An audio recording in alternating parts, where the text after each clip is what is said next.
for the thousands in attendance and the millions watching around the world. Ladies and gentlemen,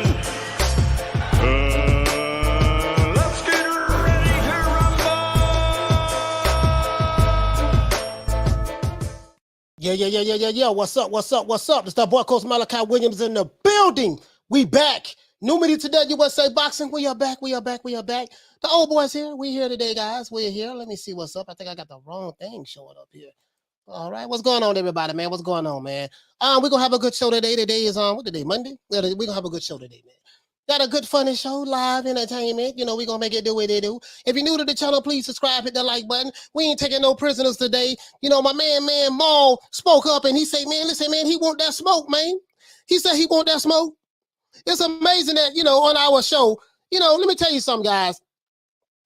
If there's something that the boxing content creators we know, regardless of what community it is, regardless of what community group crew it is, we know one thing. We know that we push the narrative on when it comes to the sport of boxing as it relates to, you know, just the information that's getting out there. You have, like, you know, the 3 knockdown rule with Mario Lopez and Steve Kim, those guys doing their thing over there.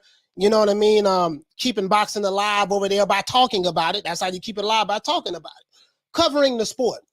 You know, and then the other independent content creators out there, YouTube has created a platform where anyone can start a channel and, you know, go for what you know. You see what I'm saying? So we keep this shit alive. Now, remember when I was saying, hey, man, if Jermell Charlo would have been on that Hot Boxing with Mike Tyson podcast, that interview would have been totally different. Remember that? Now, lo and behold, Jermell Charlo, not only is he talking about starting his own podcast, he said he been listening to his fans, he want to start a podcast, but he also said, tell Mike to holla at me. He want to come on the Hot Boxing with Mike Tyson, our podcast, right?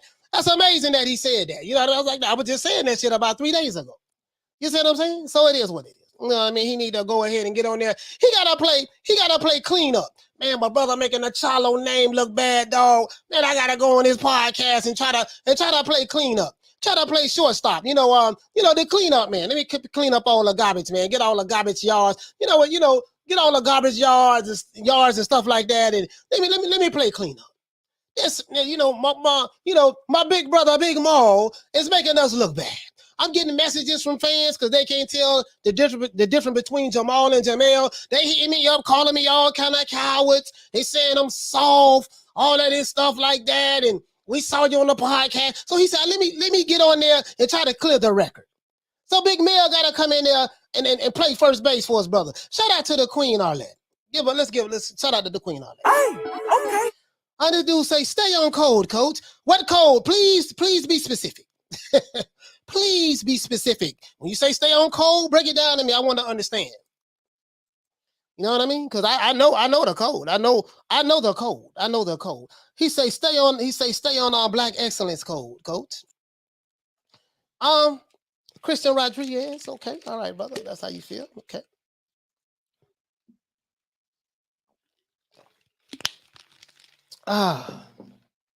Let's get into this, man. Let's get into this. This is gonna be a good show today. I promise you. We're gonna have a good time today. We are gonna have a good time today because we are family. You know what I mean? You know what I mean? We are family. You know what I mean? It is what it is. You know, so it is what it is. Is that the Sister Sledge said that we are family. Shout out to Sister Sledge. Just give him a round of applause.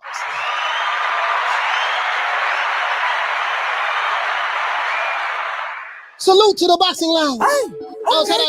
Shout out to Ana Moketsi. Hey, shout out okay. to 9209, 209. Hey, Shout out to Juan Corrillo. Hey, shout out to Dragon Leg. Shout out to Will Sargent. And salute to my brother Big Hulk from Maryland. Shout out to Knockdown 305, Dade County representing. Shout out to Adrian Big Daddy. Shout out to Mike from Boston. Frankly Sherry. F Society. Bernard Burton. Shout out to Cassidy. Salute to you, fam. Shout out to Tony Boswell. Salute to my brother Troy Graham from B-More. Shout out to AP Sounds. Kathy W. West Side. Shout out to Dean West. Shout out to Jim 82. To Matador. Miguel Charco. Salute to you, fam. Shout out to the Queen Karma Serene.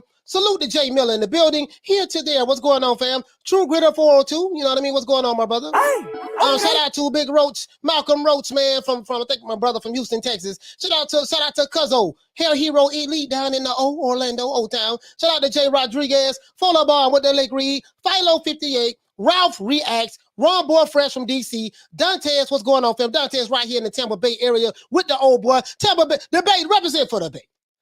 Everybody in the Bay, stand up. Stand up, everybody in the Bay. You see what I'm saying?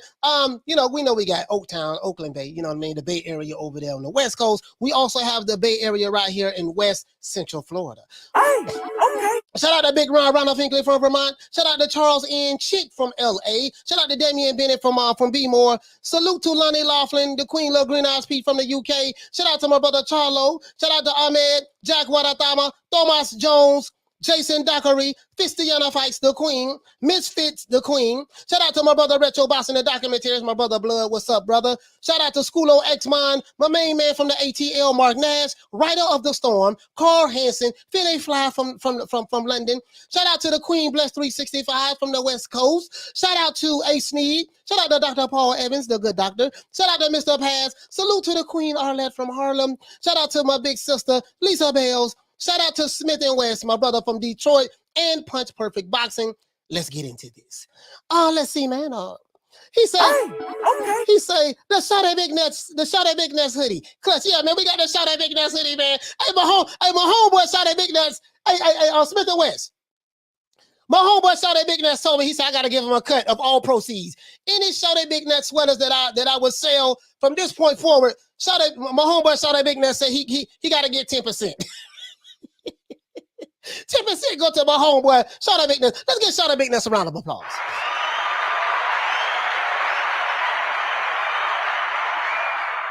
Yeah, just give my dog Shot at Big Nuts a round of applause. Give him a round of applause, guys. And salute to my dog Shot at Big Nuts. Now let's get into this. Let me read my opening statements, man, and you know it's gonna be what it be, right? Jermell Charlo wants to go on the Mike Tyson podcast. Of course, I got the receipts. You know me. I would just be talking and don't have no goddamn receipts. When I say some shit, I have the receipts, right? Now, and he also said that Castano is getting knocked the F out. Now, some people might feel there's some type of way about that. But my main man Mell say, when I had this rematch, this time with Castano, the mistakes that I made in the first fight and the second fight, I'm going to correct them and we going to put them paws on, buddy. Not only are we going to put them paws on, buddy, but we going to stop them. That's what Mell say. That's what Mell say. Whether you agree with it or not, we'll find out when the fight actually happens. Now, Jermell Charlo was on Instagram Live. This is where I got this information from, guys, the other day. And now he wants to go on the Mike Tyson podcast. Jermell says that he's looking to start his own podcast for himself, for his fans, which is a good thing. I would like that. Let him start his own podcast so he can separate himself from his brother. For people who may not know who he is, look, I'm Mell. I'm Lil Charlo. As a matter of fact, I'm Big Charlo, and Big Charlo is Lil Charlo. We're going to call him Lil Charlo, L-I-L. You know what I mean? We're going to move him down. Oh, I got some receipts today. Oh, my God, I got some receipts today, man. It don't make no sense. It don't make no sense. I have a plethora of receipts today, okay? Now, Lil Charlo also said that he's knocking Brian Castano the F out, okay? The fuck out, if you want me to be more explicit. Now, he said that after the terrible response that his brother received after his appearance on the Hot Boxing with Mike Tyson podcast, he did receive a terrible response. Everybody's eating him up. Even the alphabet boys are attacking him. I'm like, oh my God, I got some receipts on that too, right? Now, Jermell Charlo wants to go on the Mike Tyson podcast, and he want to set the record straight when he openly said that, tell Mike Tyson to come holla at me. You see what I'm saying? Come holla at me. You know what I mean? He said, now, you guys know that I'm loving this energy from Mell. You know I like that. I like the energy. Now, I like this shit talking. I like dudes who get in the ring and really gonna fight. That's why I ain't really mad at Blair Flair, because he talks shit, he went in the ring, he lost, but at least he got the heart to jump in there, and he went out fighting, right? He went running there fighting at the same time. He went running there fighting at the same time. Now, you see what I'm saying? Now, what I want to know is this. What do you guys think about Big Jermell Charlo wanting to go on Mike Tyson's podcast and saying that, hey, man, tell Mike to holler at me, man. Give me a call on the show, man. What do you guys think about that? And we're going to talk about some other things. Other than that, that's it, man. Talk to me. E-Money, what you say, fam? He say Mell needs to implement the same strategy as the first fight. He absolutely won't survive a firefight with Castano. Yeah, he's going to have to make some adjustments. Keep Castano on the outside of the jab. It's gonna have to do that. But Castano was sparring with Virgil Ortiz, so I think Castano is going to be prepared to try to get around that jab. You know what I mean? Depending on whether he can get the timing down and stuff like that. After the first fight, we pretty much know what we're gonna get in the second fight. So you know, Castano's gonna have to get on the inside. That's that. He's the shorter guy. He has the shorter arms, and we're gonna look at the breakdown too. We're gonna look at the arm reach and stuff like that. So we'll see. Smith and West, what you say, fam? He said, listen, I've been watching hot boxing for years. Lil Charlo and Mike Tyson on a hot boxing episode will be effing hilarious. Hey, Smith and West, I've been watching hot boxing with Mike Tyson for I'll probably say a year now. About a year now, year and a half, something like that. This shit is funny. This shit is funny. You know what I mean? Gotta have Big Mell on there. Man, what you want to do? I want to knock anybody out who wants some. Anybody who want it can get it. Anybody who want it can get it. You know what I mean? Because as I said before, we did it first and we motivate even the greats. We did it first, and we motivate even the greats. Well, this is different. You understand? We have Jennifer Lopez, we have Maluma, we have J Balvin, we have so when I call him up, I was like, yo, what do you think? What do you think, Eddie? If we bring the belts together. And Eddie said, that shit is a good idea. I think the only person that can beat Canelo right now is like maybe 4 years or 5 years from now, my son. You know, like My Triple son. G and Canelo and all these guys, they're bums. They're bums, man. They're bums. They're bums. But once people became undisputed, look how many champions we got that's undisputed now. That's undisputed, right? Look how many champions that's undisputed. I got a little cold, guys. I got a little head cold. I'm trying to shake it. You know what I mean? Nose keep running, but it is what it is. You see what I'm saying? Yeah, man, we did it first. And we motivate even the greats. That's what I want to say. You know what I mean? So now we got my main man, Big Mell, want to come on there and play cleanup. He said hot boxing was better when Evan was there as the moderator. Hopefully they can get him back. But still, Lil Charlo and Iron Mike Tyson in the room. Yeah. SC, he said, I guess you got my cold over there. No, I just got a little, sinuses, in Florida in springtime now. So, the pollen and all of that stuff is bothering the old boy. It is what it is. He said, Coach got C19. Yeah, I mean, C19 ain't nothing. Shit, I probably had it before. I've been sick before. I probably had it before. My immune system made it do what it do, and I'm good. So notice how that crisis just disappeared in America. Remember, it was a big, huge crisis, and all that stuff there. But I ain't gonna get into that. That'll be getting into conspiracy talks, and I do believe in conspiracies. I am a conspiracy theorist believer. You can believe that. Let's see, but that's okay. Now, as I said before, man, Big Mell wanna come play cleanup. As a matter of fact, let's see what Big Mell got to say. Big Mell, what you got to say, man? Because he also said that Castano, he gonna put them paws on Castano, man. Let Castano know, man. Look here, man. Listen, how that fight turned out last time. This time we got a damn good game plan for you, and it's gonna be paws on top of paws on top of paws. That's what it's gonna be. As a matter of fact, let's pull up Big Mell right now. Let's pull up Big Mell right now so you guys can hear it. Hear what Big Mell got to say. He didn't look like he was okay. He looked like he was okay. Let's what's going on over here, man. Hold on. Let me look at this shit right here. All right, there go Big Mell. Hey. There go Big Mell. Let me go ahead and, hold on, guys. Hold on. Let me go ahead and play Big Mell right quick, okay? He said, yeah, that damn pollen is a killer. Yes, sir. The pollen is messing with the old boy. You know what I mean? I'm a true player now. I stand up in that paint and make it do what it do. But it is what it is. You know what I mean? Yeah, man, it is what it is. As a matter of fact, hold on, man. Hold on. We got. Let me show y'all this. As a matter of fact, it was a super chat someone gave me before the show started, right? I missed it. I missed it right here. Shout out to Charles N. Let's go ahead and give my brother Charles N. the A-OK. Hey, okay. For dropping that quarter of a bam dub on your boy. Hey, Leroy. Super chat received. Playtime's over, boy. He said, hit the PayPal. Hit the Cash App, $FDMG School. Hit the PayPal, International Africans.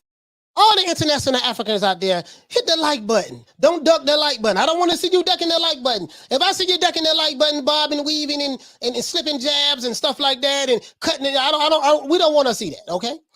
Shout out to what's that? Gotha 2000? Hey, okay. What's up in that? Damn, dub on your boy. Hey, Leroy. Super chat received. Playtime's over, boy. He said we did it first, and we motivate even the greats.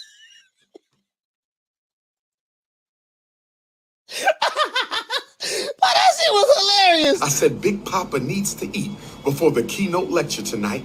The doors open in 2 hours and I need some Southern cooking. I said the doors open in 2 hours and I need some Southern cooking.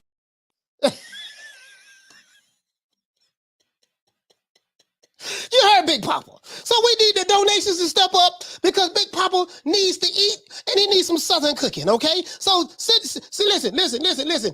Donate here to the old boy. You can go to New Media Today. You can go to $NewMediaTodayUSA on their Cash App, or you can send a super chat, and we got to give Big Papa his cut so he can, because Big Papa needs to eat.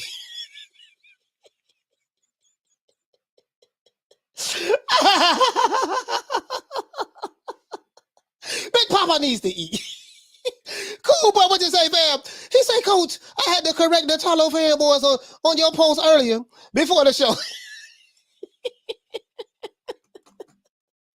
Hey, I was watching what the dude name, what did the dude? Somebody sent me somewhere. What the other guy name? The dude named Champside. Man, that nigga funny than a bug, boy.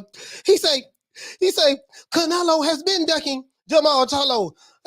If you believe, if you know that to be a fact, press 1. If you don't like Canelo and you think he's the biggest drug cheat in boxing, press 2. I said, what the fuck is this? It's like some elementary thing. He say, if you are down with the PBC and you want to protect him at all costs, and you don't want no PBC criticism to be allowed in your day or on your YouTube channel, press 2. If your baby mama won the one leg up contest and she likes to twerk, she has one leg in it and she's bow-legged in that one leg, press 3. The fuck? Hey, I was high when I was listening to that shit too. I said, did a nigga have me pressing 1 for real? That's okay, press 1. Man, I don't know, I don't know what he doing, but this shit working. Okay, he said press 2. He kind of like hypnotized me with his voice. I was hypnotized. I said, God damn, this boy over here good. Oh man, I was just saying, man, nah, this boy good. You get what I'm saying? Anyways, let's get into the show, man. Let's get into the show. This shit was funny though. Hey, this shit was funny though. This shit was funny though.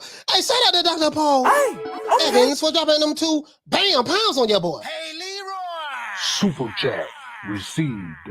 Playtime's over, boy. He said, "Get some rice on me, Coach." Yeah, man, I gotta do something. Anyway, let's see what what Big Mell. Let's see what Big Mell got to say. Big Mell said he want all the smoke. Big Mell said he want all the smoke. You know what I mean? Yeah, wait, what the brother say? Hey, what the brother say, Ariel Espinal, what do you say? International Africans, press 1. If you are international African, press 1. If you are international European, press 2. You know what I mean? If you are an Amazon delivery driver and you want to challenge me for my undisputed titles that I won fair and square, press 3 and hit me up. We want all the smoke. You see what I'm saying? We want all the smoke. All right. Hey, look at this shit hilarious. Hey, check this out. He go Big Mell right here.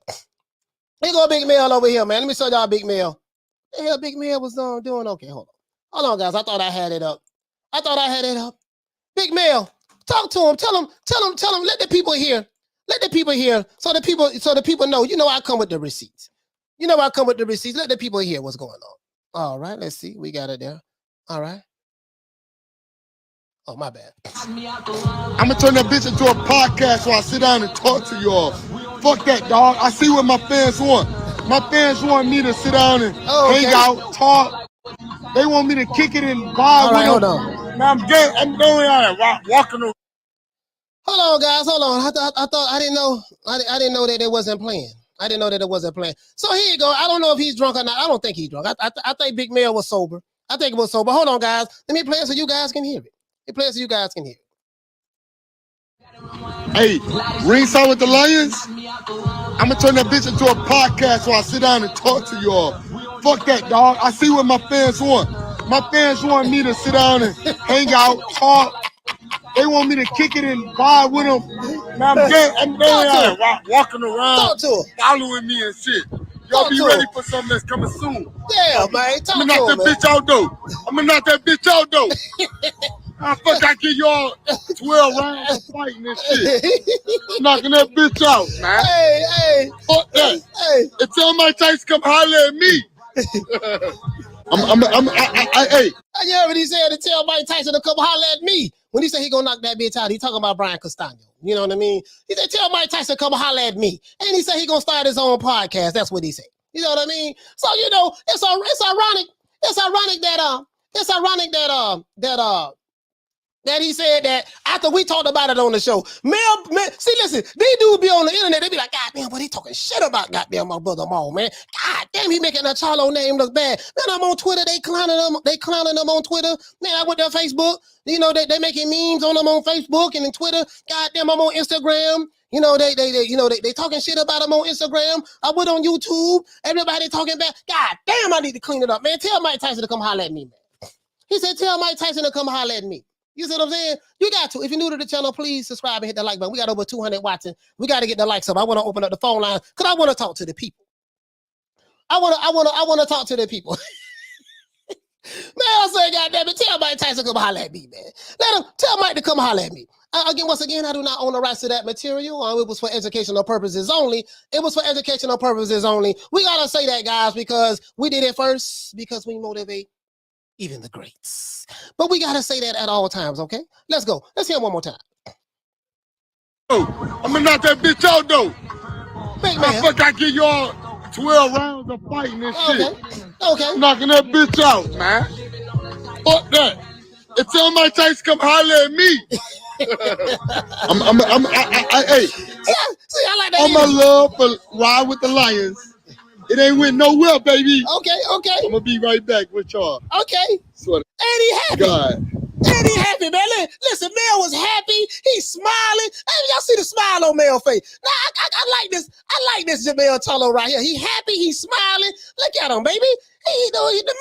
The man was smiling right there. Look at him, man. He's smiling. You see what I'm saying? That's what I'm talking about. Now, I can get hyped about this here. Big Mell, say, listen, look here, man. You see my dog smiling. My dog smiling right now. You see what I'm saying? He want all the smoke. You know what I mean? So, yeah, you know, again, guys, I got to throw my hands up when it comes to Jermell Charlo. I ain't got nothing to say. Now, I do laugh at him because he is emotional, because that shit is funny now. But when it comes to fighting, hey, man, the attitude and mentality is totally different from his brother. Hold on, guys. Let me blow my nose. Let me blow my nose one time, guys. Hold on.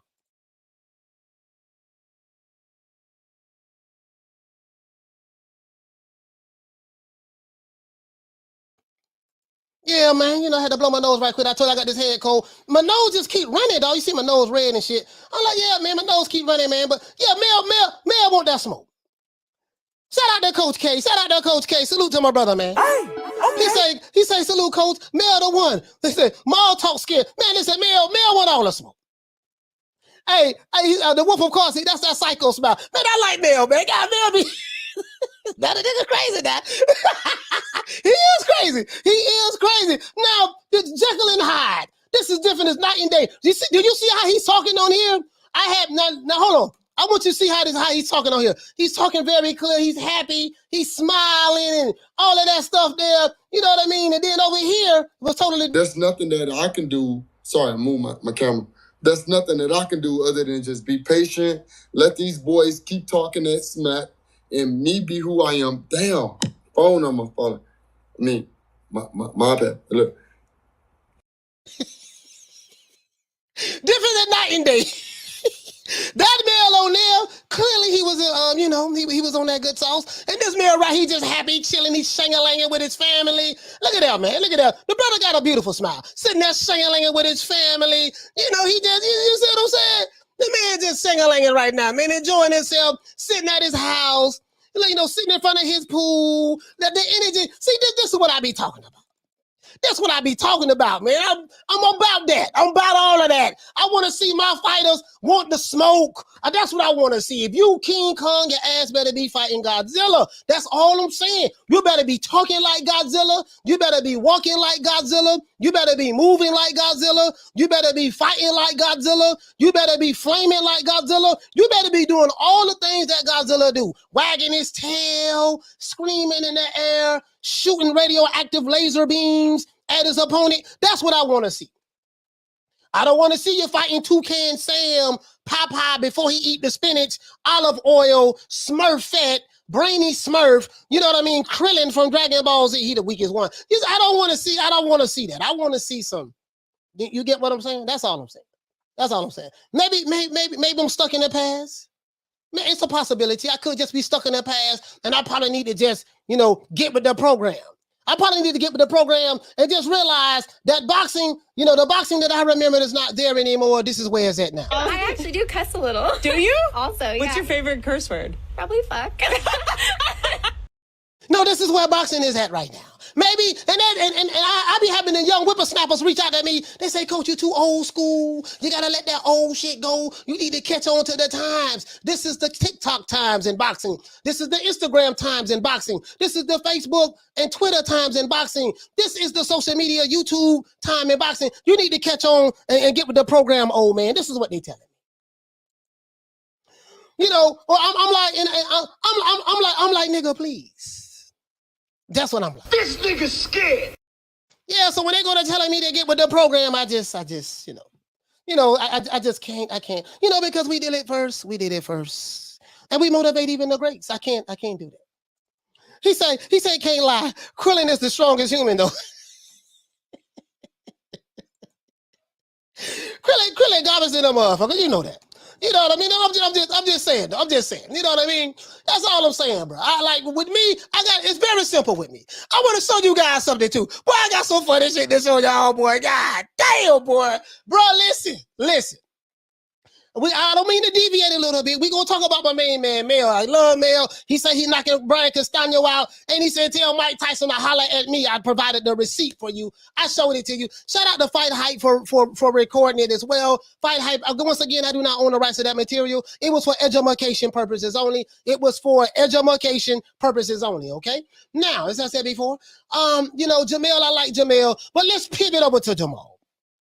They say, Coach, why do you want to pivot over to Jamal? Because as you guys know, I got some receipts I want to show you. Some receipts? Oh, I got some receipts I want to show you guys. Lord have mercy, I got some receipts I want to show you guys, bro. Boy, this shit right here, boy, goddamn. So as a matter of fact, let's stop right here. I forgot what podcast. This is on the Zone. Now, you know, guys, you know that, remember, Jermell Charlo, a lot of his fans were saying that, hey, man, dedicated YouTube channels who hate certain fighters from Mexico, I ain't gonna say his name, they say that, hey, man, this guy from Mexico, I almost said his name. I don't want to say his name because I don't want to get the chat in the uproar over this guy's name, 5'7.5", boy from Mexico. They call him cinnamon. But anyway, yeah, so they asked Jermell Charlo, they said, man, what you think about the way that Canelo has been moving? How he moved through the weight divisions? I'm pull it up right now, guys. How he moved through the weight divisions and he go up and down and fight champions and stuff like that. The narrative has been for years that Cinnamon has been ducking Big Mall, right?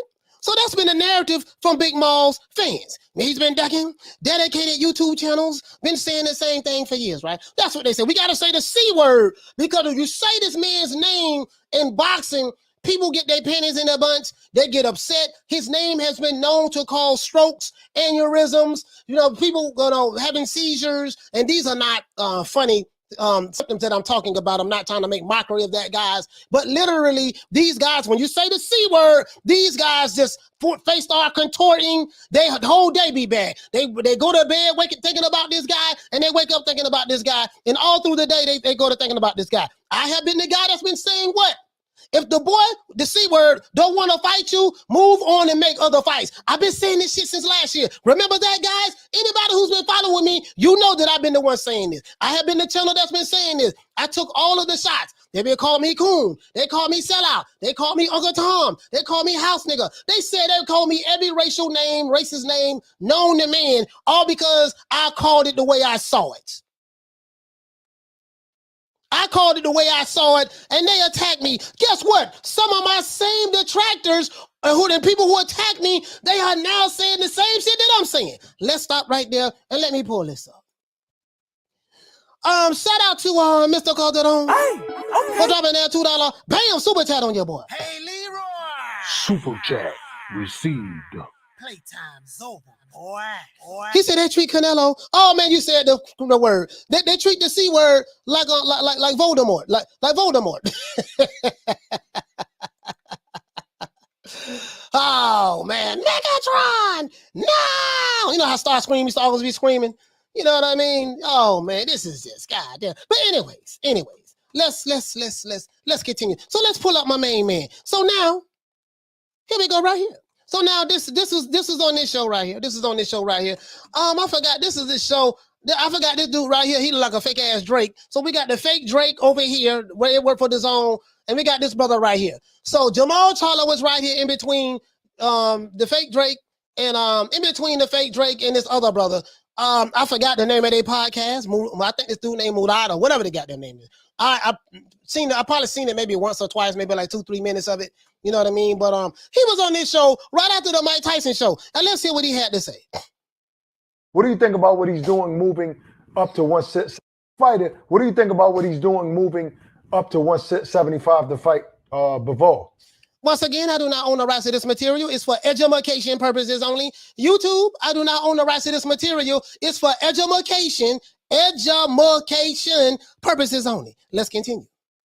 I love it. You give him credit for that? Yeah, because that's what we're here for. You know what I'm saying? We want to entertain y'all at the same time. We're making the best decisions to entertain y'all at the highest level. And I just feel like, who wouldn't want to become get all of those? Who wouldn't? Mayweather already showed us this is really the life. You know what I'm saying?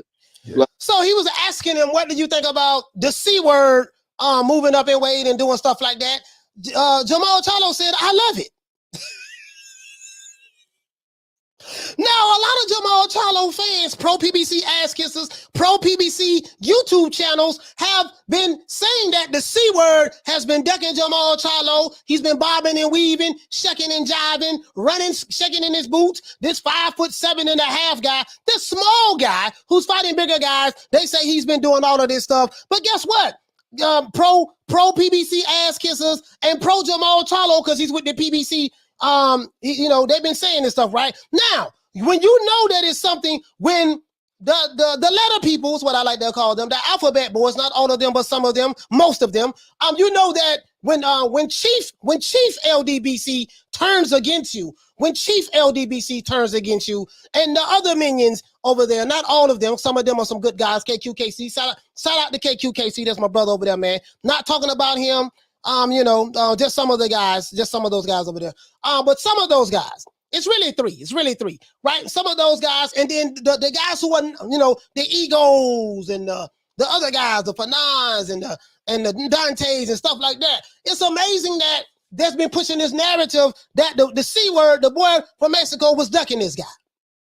Only problem with that is the guy who y'all say he's been ducking, he doesn't feel that way. And I'm gonna let you hear what it is. Let's go. I like it. Honestly, I don't even why I wish I could fight at 75. I know they coming down from 190. At least he knows that, and he has the team around him to prep him and get him prepared to take on a bigger task like that. So I'm definitely not saying it's a bad thing or ducking in it. I don't know why that people came up with this duck and came up with a fight. We fighters, bro. We're not scared of nobody. It's not like if you've been on. fighter. No, you heard what he said. He said, I don't know where people came with this duck. I mean, we're fighters. We're not afraid of nobody. He was addressing the fact that, hey, he say, listen, man, Canelo Alvarez is not ducking him. I advise you guys to go look at the entire interview, and you can hear the entire interview in this context. That's exactly what he's saying on that show. Can you imagine the narrative pushers, the pro-PBC ass kissers who was pushing this narrative? Can you imagine how they feel that Jermell Lions Only Charlo is saying something totally opposite of what they've been pushing for years? You know they turned on him, right? You know they have turned on Jermell Charlo. My, how the tables have turned.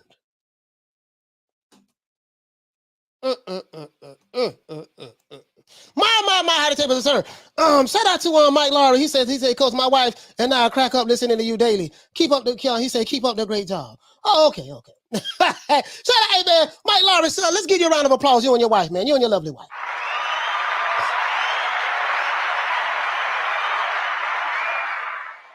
Shout out to Mike Larry. Hey, okay. We're dropping that $2 bam super chat on your boy. Hey, Leroy. Super chat received. Playtime's over, boy. You get what I'm saying, though? You get what I'm saying? Just imagine, for years, these guys have been pro-PBC because they was under the illusion that the PBC was a black-owned company. And they painted this picture that the PBC was representing for Zamunda, and we was attacking the man. We was going against racism, white supremacy, and we got to come together, and our brothers from Zamunda, we got to come together and fight, and we got to go against everything that doesn't conform to our teachings, our belief systems. We don't like the Cinnamons because we was down with Floyd Mayweather, and this guy is ducking and dodging. He hasn't fought any. He doesn't like fighting black fighters, but then when you look at the black fighters that they're talking about, they don't like fighting black fighters. So that narrative got blown up. You know, I think I came in and threw a napalm bomb in that last year. You know, I went to war last year. And then now, you know, they were still pushing the way he ducked Jermell Charlo. Well, Jermell Charlo was saying, no, Cinnamon did not duck me at all. I don't know where people got that from. Oh, well, goddamn, I don't know where they got that from. Said, I don't know where they got that from. That's what he said, right? That's what he said. So guess what? Those pro channels are now 38 hot at him, and they are on the attack. They have disowned Jermell Charlo because he's not kicking the narrative. He went off cold. What was the code? The code was the alphabet boy code, right? He went off cold when he said that. You listen, under no circumstances you are to, say anything good about the C word from Mexico. You are supposed to be diehard against him at all costs. It's three things that you, in order to be down with the organization, from what I've heard, they do make exception to the rules to a few people, but in order to be down with the organization, you have to praise Deontay Wilder. You have to be pro-PBC, right? Praise Deontay Wilder, be pro-PBC, and you have to hate Cinnamon. Oh, and you have to hate Terrence Crawford as well, right? You gotta hate Crawford. You gotta call him a coon like a Tom sellout. You gotta hate Cinnamon. Say that he's a cheater. He's racist. He don't want to fight black fighters. He's ducking. And you gotta be pro PBC. There's nothing that they can do wrong. Anything they do is right. You do not criticize them, and you have to worship Wilder. When you wake up in the morning, you say a prayer and have his name in mind. And when you go to bed at night, you say a prayer and have his name in mind. Those are the 4 requirements. If you go against any of those things, immediately you get kicked out. Sources say.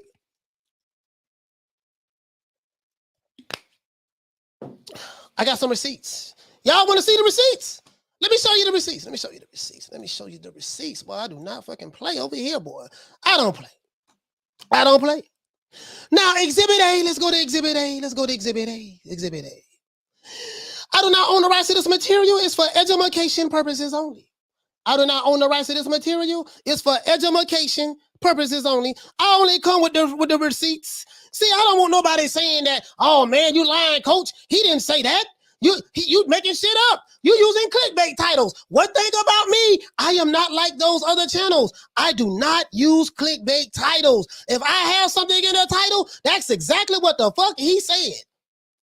and I show it to you and let you physically see it and physically hear it with your own ears. And you can come to your own conclusion on how to interpret that. My job is not to influence you to the left or the right. My job is to lay it out there as unbiased as possible and let you guys decide which side of the fence you want to roll on. That's all I care about.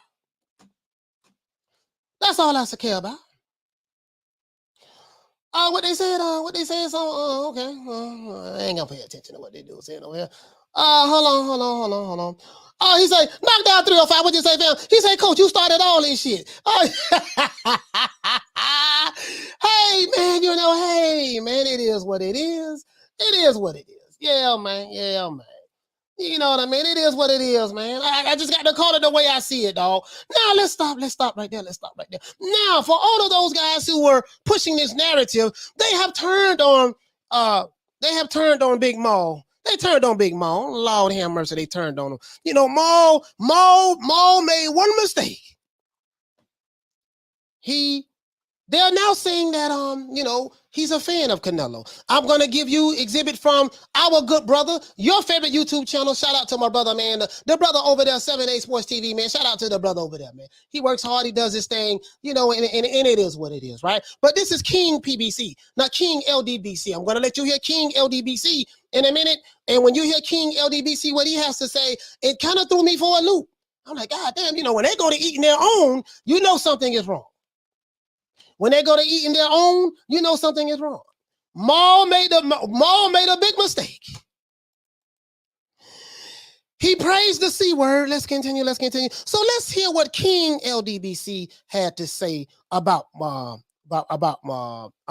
good brother Jermell.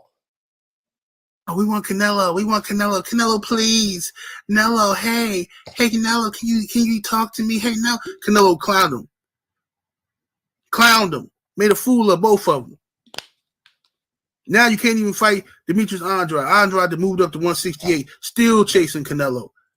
This is embarrassing. This is humiliating. Build your own legacies. Dudes could have been fighting each other, building great fights, great matchups. The fans would have came out to support that. You don't need Canelo Alvarez. Who does that sound like, guys? Who does that sound like? I'm just saying, who does that sound like? Who's been saying this all last year? Anybody who been following me, who does this sound like? Wait, who does this sound like, guys? The Wolf of Cards, what you say, fam? He say, sounds like Coach. Yes, it does. Yes, it does. Yes, it does. Yes, it does. Yes, it does. Yes, it does. Who does this sound like, guys? I've been saying this shit for a minute now. When I said it, I was a coon, Uncle Tom, sellout. They called me every name in the book. I said, listen, man, stop chasing this boy from Mexico. Canelo doing this thing. He's in a position the way he can do whatever the fuck he want to do. You should have been fighting your other brothers, making money, building your own legacy. I was the first content creator that I know of that's been saying that shit. I'm not saying there wasn't any others, but I'm the one that's been adamant about it. I said it all last year, and I got attacked from everybody.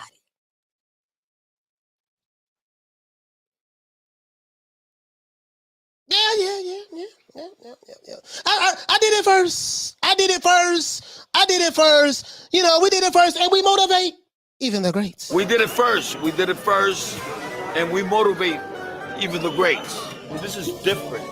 You understand? We have Jennifer Lopez, we have Maluma, we have J Balvin, we have so when I called him up, I was like, yo, what do you think? What do you think, Eddie? If we bring the belts together. And Eddie said, that shit is a good idea. I think the only person that can beat Canelo right now is like maybe 4 years or 5 years from now, my son. Yeah, man. Canelo and all these guys, they're bums, bro. They're bums. But once your people became undisputed, look how many champions we got that's undisputed now. Look at this guy. Look at this guy right here. Look at this guy right here. Look at this guy right here. Mr. Avatar guy, Mr. Avatar. Look at this guy right here. He said, you are those things, bro. You literally hop on everybody, shit on those dudes. Don't seem to be making content about you. Sir, now this guy's probably from that side of the fence, pro alphabet boys. He's part of the PBC D rider, and he's hiding behind an avatar. Sir, the phone lines will be open in a minute. Let me how many? You know. Yeah, we need 45 more likes. 45 more likes, sir. Money Teen Savage, you can bring your broke ass on and call anytime you want to, sir. Just know that I give two fucks about you. You had to subscribe in order to leave a comment. So apparently, if you felt that way about me, why did you subscribe to my channel and why are you over here? You dick riding me. If you want to talk, just go ahead and call in, brother. The phone lines will be open. But no, I give two fucks about you, any nigga that's down with you, what you represent, where you from, or anybody who gave birth to you. Just know that, okay? Call in. The phone lines will be open. Phone lines will be open. And continue to follow me, because that's what you do, right? That's what you do. Let's continue. Let's hear some more. Let's hear some more. Let's hear some more. I will body you niggas today. Anybody want the smoke? I will body you niggas today. I promise you. Every day I come on this show to antagonize you niggas. I want you, I double dare you niggas. Let's go. Stop worshiping this man. He ain't thinking about y'all. And even if Canelo was ducking you, even if he is ducking you, he getting it off because you sitting around, he ain't ducking me. I don't know why people keep saying he ducking me. No, I ain't nobody for Canelo to duck. I ain't nobody. He ain't ducking nobody, man. Yeah, Canelo, he's smart. Yeah, I wish I was in that position Canelo win. Yeah. This is our Charlo talking. Yeah. You know what I'm saying? So I'm done defending this dude. He's done. I don't care what they say about him. I ain't got another good thing to say about this dude. Okay. He a chump. He's scared of Canelo. He want to be Canelo's best friend, and that's just the end of it. But man, so that's from that. Now you heard that. That's from King LDBC. That's from King LDBC. He said that. I was the guy that was saying, look here, man, y'all need to stop chasing this dude. Fight each other, make your own legacy. I was the one that was saying it. I got attacked for saying it when I said it.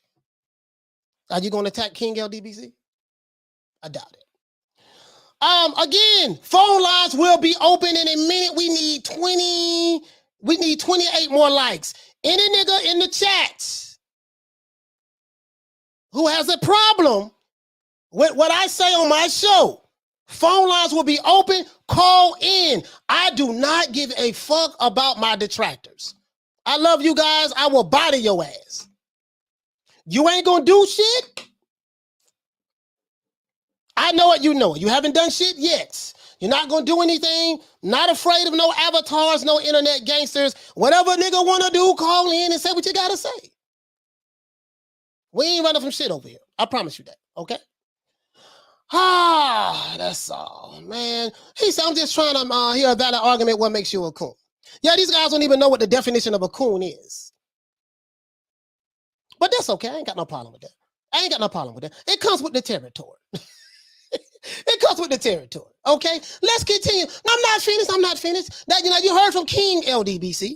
Let's hear from my good brother. My other good brother. What's up, YouTube?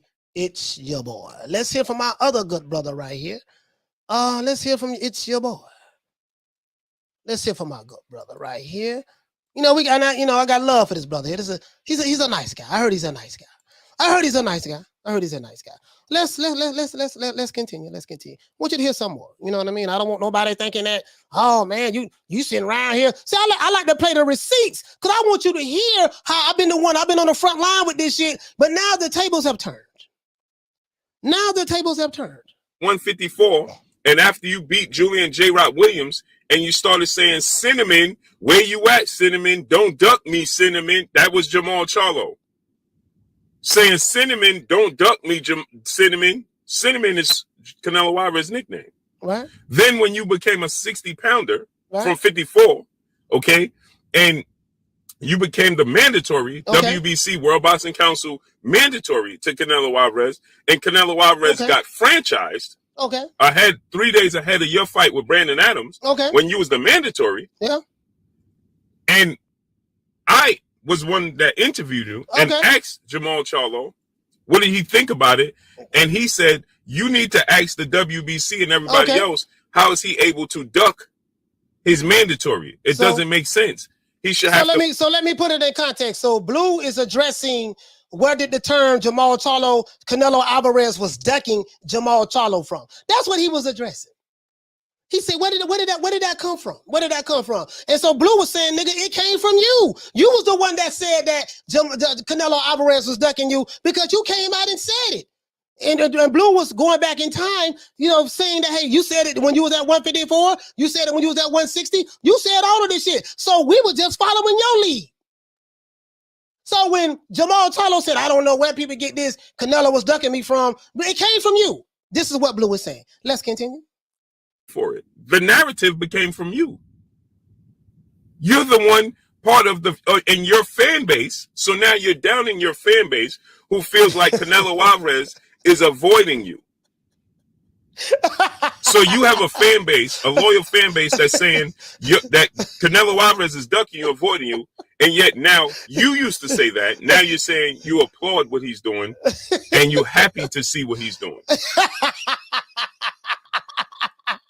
Blue got him. Blue got him, boy. Blue, hey, Blue got him on that one now. Blue got him on that one now. He said, no, Blue like, no, I ain't letting you get away with that shit. No, nigga, you spitting in the face of your fan base. You was the one that said Canelo was ducking you. Now you want to back away from it and act like you never said it. No, you was the one who said it. You were the one who said it. Let's see what we need. We need 7 more likes. 7 more likes. I want to open up the phone line. 7 more likes. I want to open up the phone line. He said, damn, spammer's out today. You know the crazy part about it? In order to be a spammer on my show, you would have to subscribe to the channel. So if anybody's spamming, moderators, feel free to block them. Block their ass, get them off the block. If they spamming, we holler at them. We send them on their way. Send them back to their mammies. Block them. Y'all, if you're spamming, go ahead and moderators, you can block them and tell their ass to come back on another account. And make another account, and another account, and another account, because the result is going to be the same. Phone lines is going to be open.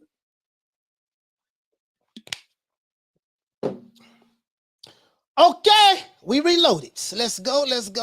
Oh, we got 213. Phone lines is open. Phone lines is open. Let me open up the phone lines. And I don't want you to, listen, don't duck these phone calls.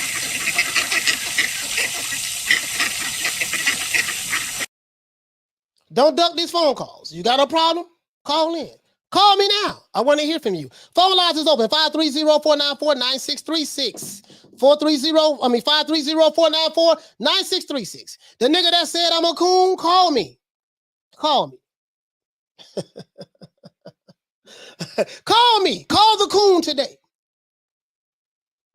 And he said, nigga, you a coon. You Uncle Tom, you'll sell out. Call the coon, Uncle Tom, and sell out today. Call me. Call me now. What's going on, man? He said, Coach, he said, I'm an hour late. What's popping? Man, you're going to have to, hey, man, it is what it is, man. It is what it is, man. It is what it is. Phone lines is open, 530-494-9636. I should have a line of people who feel a certain way about me breaking their neck to call this number. I should. Did you guys know we don't beg for subscribers over here? We don't believe in coddling grown-ass beta males. We don't do that, and we care nothing about the avatar gangsters. We care nothing about the avatar gangsters and you internet gangsters. Fuck you all rolling up on full cuz. He must don't know. He can't know. Huh? He can't know. We care nothing about you over here. I do everything in my power to antagonize you, nigga. This nigga's scared. I do. I swear to God, I do. I love it. I want that smoke, boy. I dealt with you niggas last year. I buried you last year. I will bury you this year. Nothing has changed. Nothing has changed. Phone lines is open. Nothing has changed. I buried your ass last year. I will bury your ass this year. Doesn't matter. Hold on, guys. Hold on. Let me see something.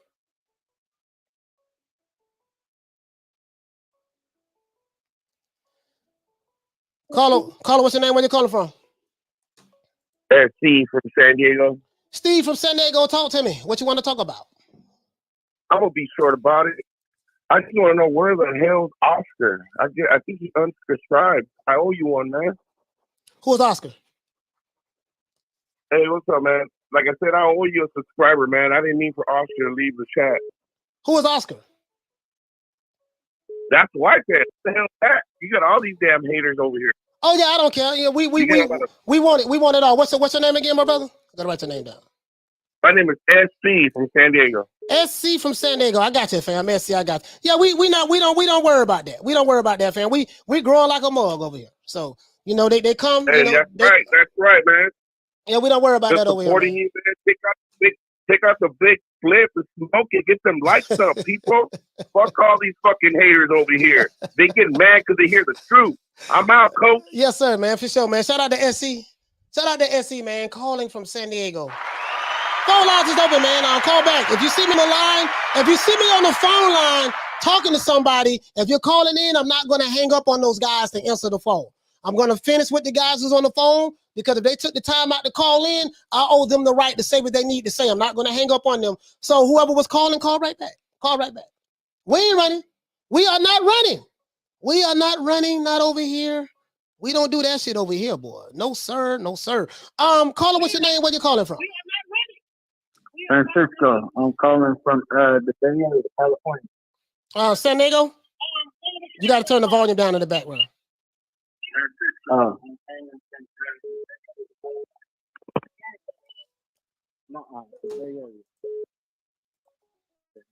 Go ahead, brother. What you want to talk about? Oh man, I'm just feeling the content, man. I gotta admit, it's the first time I'm hearing, you know, facts. It's not just favoritism. So I just wanted to call in and say that, man. Appreciate the content. Yeah, man. I appreciate that, man. Francisco, man. I appreciate that, fam. That's all you want to say, my brother? Oh no, that's all, brother. Thank you. All right, salute, man. Salute to my brother, man, from San Diego, man. It is what it is, man. Call back. 530-494-9636. 530-494-9636. If you're new to the channel, please subscribe. And don't forget to hit the like button. If you think I'm a cool knuckle Tom sell out, you can unsubscribe and go back to where you came from. We don't need you over here. Let's go. Let's see. Shout out to Edwin Castillo. Hey, okay. For dropping that $2. Bam, super chat on your boy. Hey, Leroy. Super all right, chat. This caller been calling for a minute. Playtime's over, boy. Caller, what's your name? Where you calling from? Yeah, this is Knox. I'm calling from Baltimore, Maryland. You say Nod? Knox. Okay, Knox. Knox. Okay, Knox. This is Knox calling from B-More. Talk to me, fam. What you want to talk about? Yeah, coach, man. I just want to say, man, boxing stinks today. And I watched Charlo on the Mike Tyson joint. And he actually tried to blame Floyd for all of this shit, man. Yeah, I remember that. Yeah. Mike put him in his place, though, and said, you got to fight everybody to be able to do what Floyd has done, which is true. Yeah. Charlo ain't really proven himself. I don't believe in him or his brother. You know what I mean? His brother, the reason his brother beat Harrison is because Harrison ran out of gas. Okay? Harrison was out boxing the whole time. I really don't mess with the Charlos. Canelo is not pound for pound to me. It's Terrence Crawford. However, Canelo has never been the same since he fought Mayweather, and I got to give kudos to Canelo on that. Yeah, so that's where I'm at with it, man. But boxing really stinks right now, man. I'm 47 years old. Sir, I'm 47. Man, I grew up in this shit, man. You know? Yeah, I grew up in this, man, and I listen to you, man, and I love that. You know what I mean? All your little samples and shit you put in there, I love it. You know what I mean? But I'm tired, man. I don't even watch. But this new guy. I say he's new. This guy Blair, whatever his name is. Blair Flair. He's horrible, my guy. He's horrible. Hey man, Blair Flair. He remind me of a bootleg. He remind me of kind of like a bootleg. A bootleg hot stand, a hot dog owner or something. Yeah, he like a bootleg Keith Thurman in me a little bit. The way he be moving around the ring, like Keith. But you know what? You know what? I'm gonna say this, and I know people won't agree with me, but I still would like to see Earl Spence versus Keith Thurman. Yeah. Because I don't think he can beat Keith Thurman for real. And I love Earl Spence. Don't get me wrong, but I don't think he can beat Keith Thurman. Yeah, Keith Thurman. Some people are not going to agree with me, but I'm talking about when it comes to boxing and getting on your bicycle and all that. Keith Thurman's the only one I ever saw in my life take his mouthpiece out of his mouth in a fight. In a fight, yeah, for sure. You know, he does that was very smart to get his breath. Yeah. Say it again. No, you're right about that. Hey, Knox, man, thank you so much, my brother, for calling, man. You're right about that. Thank you. I appreciate you, brother. Yes, sir. Yes, sir. From B-More in the house. B-More in the house. Shout out to Edwin Castillo. Hey, okay. For dropping that $2. Bam, super chat on your boy. Hey, Leroy. Super chat received. Playtime's over, boy. He said, Coach, play the big dudes doing flips at the taco. Oh, there you go, man. There you go. I gotta try to find it, fam. Let me pull it. I'll pull it up. Remind me, I'll pull it up for you. Let's see. Shout out to Sly Tendencies. Hey, okay. For dropping that $2. Bam, super chat on your boy. Hey, Leroy. Super chat received. Playtime's over, boy. He says, Sly Tendency said, respect to the chat, respect the coach, the player from the Himalaya. I appreciate that, fam. Caller, what's your name? Where you're calling from? It's D-Ray Omaha. What it do? D-Ray, what the lick read, fam? Talk to me. Hey, man, I wanted your opinion on the two 19-year-olds, Tucker and Z. They're 19. They got. I like Tucker. I mean, he's still young. There's another guy that was 19 that was kicking ass. Was it Zayas? Yeah. Yeah. Like, I really like him too. He's young. I mean, he's a young prospect. I mean, I like him. I like the young guys as long as they just keep developing them, bringing them up a little bit. I think Tucker had a rough time. That was a good experience fight for him. So I like the kid. It's kind of hard to tell a lot. This early in their careers, some fighters can, their skill set you can really see off the back. Like, damn, they'll pop out. But with him, I'm gonna continue to watch him and see how how they match make him and how he grows and stuff like that. But I like the kid. I like him. Yes, sir. I definitely agree, and that's why, like even before. Now, I didn't. This was my first time to watch Z, but I had seen Tucker's last fight earlier this year, and I was pretty impressed with his uppercut knockout. So I wanted to watch a little bit more, and it was like his 7th fight, but he was fighting a 30-year-old, in the pros. So I was like, man, he's going. In the garden, you know what I'm saying? I'm like, bro, so.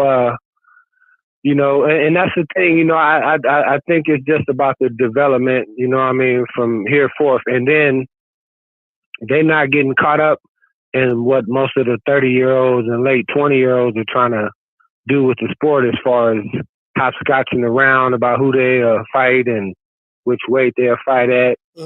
And, they get to say more than they do, So I just hope that they just, keep their head down and do their thing, man. But I appreciate you. Everybody subscribe, like, and share. Yeah, thank you. Man. Shout out to my brother D-Ray from Omaha. Shout out to D-Ray from Omaha, man. Phone lines is hot. Phone lines is on fire today. Hey, man, y'all get them likes up, man. Let's help the channel grow. Get those likes up. Don't duck the like button. Caller, what's your name? Where you calling from? Hey, Coach, this is Manny from Maryland. Manny from Maryland. Manny, talk to me, fam. What you want to talk about? I just wanted to say that I think the Charlos are talented fighters. I just feel like it's a shame that they're not fighting the best opposition they should be fighting out there. They're just wasting their prime.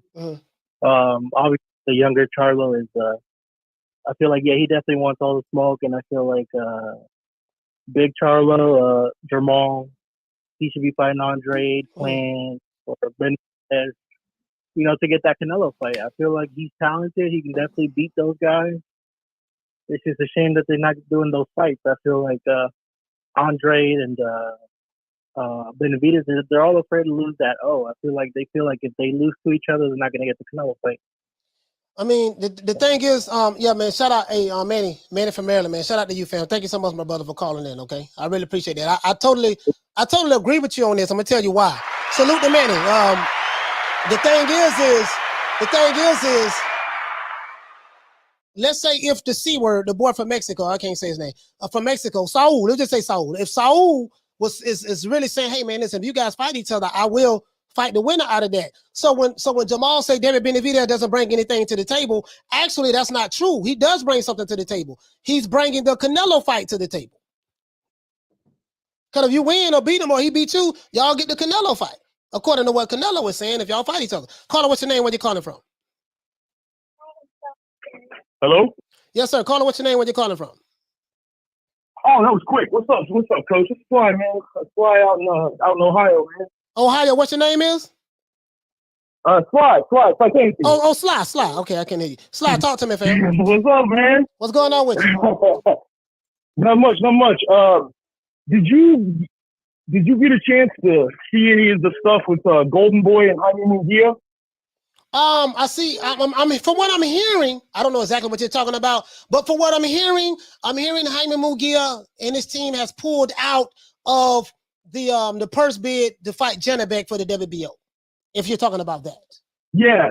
Well, we were talking about Charlo, and it looks like Oscar De La Hoya screwed the pooch on getting the Charlo fight. Yeah, I already talked about that. Yeah. And the thing that annoys me is that, because that's not necessarily Jaime's fault. If I was Jaime, I would have told him to go screw himself right there. But the thing that annoys me about Charlo is that every time something happens where he doesn't get the fight that he wants, he's always got this plausible deniability where it's like, well, they wouldn't sign, so they must be scared of me. And it's just like, man, nobody's scared of this dude. I'm sorry. Yeah. I see what you're saying. Yeah, but now we talked about that already. About Oscar De La Hoya is the one that kind of messed that up for him, and for Jaime Munguia. Like Jaime Munguia, if from what I'm hearing is true, I got something for this guy. This guy here is. I'm gonna talk about that some other time, but I got to get him. Yeah, shout out to Sly. Shout out to Sly calling from Ohio, man. Absolutely, man. Yes, good, guys. Yes, sir. See you, buddy. Yeah, Jaime Munguia. I told you guys. If I'm gonna see how this shit turn out, I got some. We're gonna dedicate a whole show to Jaime Munguia. I expect a lot of Jaime Munguia supporters and haters to come, and I welcome you. I welcome you. I ain't running from that smoke there neither. Everybody get it with me. I don't give a fuck who it is. Caller, what's your name? Where you calling from? Am I on? Caller, what's your name? Where you calling from? Anthony from Texas. Anthony from Texas. Anthony, talk to me. What you want to talk about? No, I just enjoying the show, and I really enjoyed that Mike Tyson show. The one thing about Mike Tyson is, man, he's been there and done that. It's not the reporter just trying to, toe the line so he keeps his credentials and his free lunch and his free access to the fight. You know what I mean?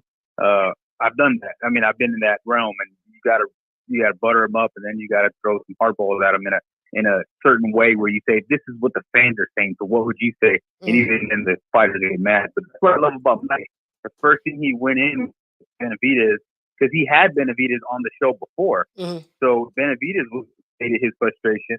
Benavidez called him out. He called him a pussy in the ring after his last fight. Yeah, he did. So I don't understand what Charlo's doing. His brother seems to be doing a lot of good. I think his brother's I don't think his brother won his last fight, but I think he's gonna readjust and win the next fight because he's got more tools versus Castano, and he's gonna be undisputed. But I don't know how they're gonna sell this. Lecky. I mean, I know it's in Houston.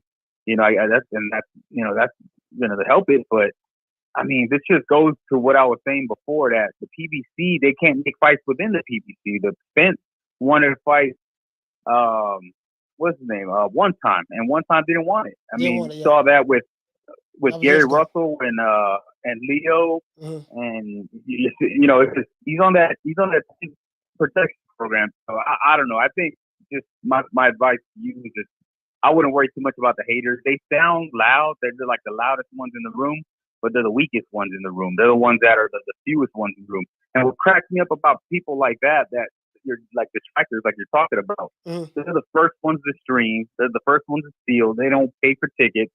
You know what I mean? Because when I was working in the boxing media realm, man, that type will be the first ones to be like, hey, man, hook me up. Can you get me tickets? Can you get me through the door? Like, man, come on, dude. Like, or hey, man, give me a link. So you're doing what you're doing, man. I mean, it's just you're telling the truth, and it's just sad that we got to go along these tribal lines when, you know, I mean, if they took your advice, they'd be in a good spot. You know what I mean? I mean, listen, you know, people don't, Anthony from Texas, thank you for calling in, brother. Salute to you, fam. People, you know, listen, there's nothing wrong. You know, we are tribalistic by nature. That's human nature. Just in the animal kingdom, everything is tribal. There's nothing wrong with that. But the thing is, you know, when it comes to boxing and picking our sport and stuff like that, you know, I like to look at the skill sets. I don't give a fuck about. Now, if you want to roll with your tribe, there's nothing wrong with that. But at the end of the day, I like to look at the X's and the O's, as they say in football. Listen, man, how does he work his jab? Does he shoot his jab with different speeds? You know, how is his footwork? Does he use footwork to set up his feints? You know, when he feints, you know what I mean? Is it an educated feint? What is he trying to do? When he jab to the body, what is he trying to set up? You see what I'm saying? You know, how does he slip punches? Does he keep his head right there in the beeline? How does he handle a southpaw? How does he fight in angles? How does he handle a fighter that fights in angles? Does he understand the distance? You know what I mean? How is his hand-eye coordination? This is the stuff that I look at. I mean, this is the stuff that I look at myself. You see what I'm saying? So I just, you know, that's kind of like how I look at things. You know, when I look at the fights and the fighters, all this other shit, I really don't get too much about, because at the end of the day, when you step in the ring, it doesn't. The promotional company is not going to be throwing punches for you. The YouTube channels is not going to be throwing punches for you. None of the trolls and the fanboys, they're not going to be slipping jabs and getting punched in the face for you. You're going to have to do this shit. So at the end of the day, it's going to come down to my skill set versus your skill set. And can I outthink you in the ring or capitalize on any mistakes that I may try to bait you into? That's what it's all about with me. All the other shit I give two fucks about. I give two fucks about. And this is why we started the 16 commandments. We started the 16 commandments for a reason. That's why we started this here, because we like to purge fanboys away. This is an anti-fanboy channel. We don't like fanboys over here. Okay, we don't like fanboys at all. We hate them. We hate them with a passion. I do everything in my power to run them off the block. And shit. As a matter of fact, it seems like the more shit I talk to my haters and detractors and the fanboys, the more they come to the channel. This channel I've been getting subscribers left and right now. It seems like the more I talk shit about them, the more they come over here. I disrespect them. I talk about their mammies. I talk about their favorite fighters. I had the phone lines open. They won't call in. You know, they gangster in the chat, and that's about it. And then, they say they want to pull up on me, but they're scared to pull up on 530-494-9636. This nigga's scared. And that's what it is. Just being honest with you, right? You know what I mean? That's what it is. But you got to subscribe in order to leave a comment. That's why I do that. I just want subscribers only. These dudes subscribe just to do that. But it's no problem. No problem. Now, I agree with what 7-8 Sports TV said about Jermell Charlo. I understand his hurt and frustration.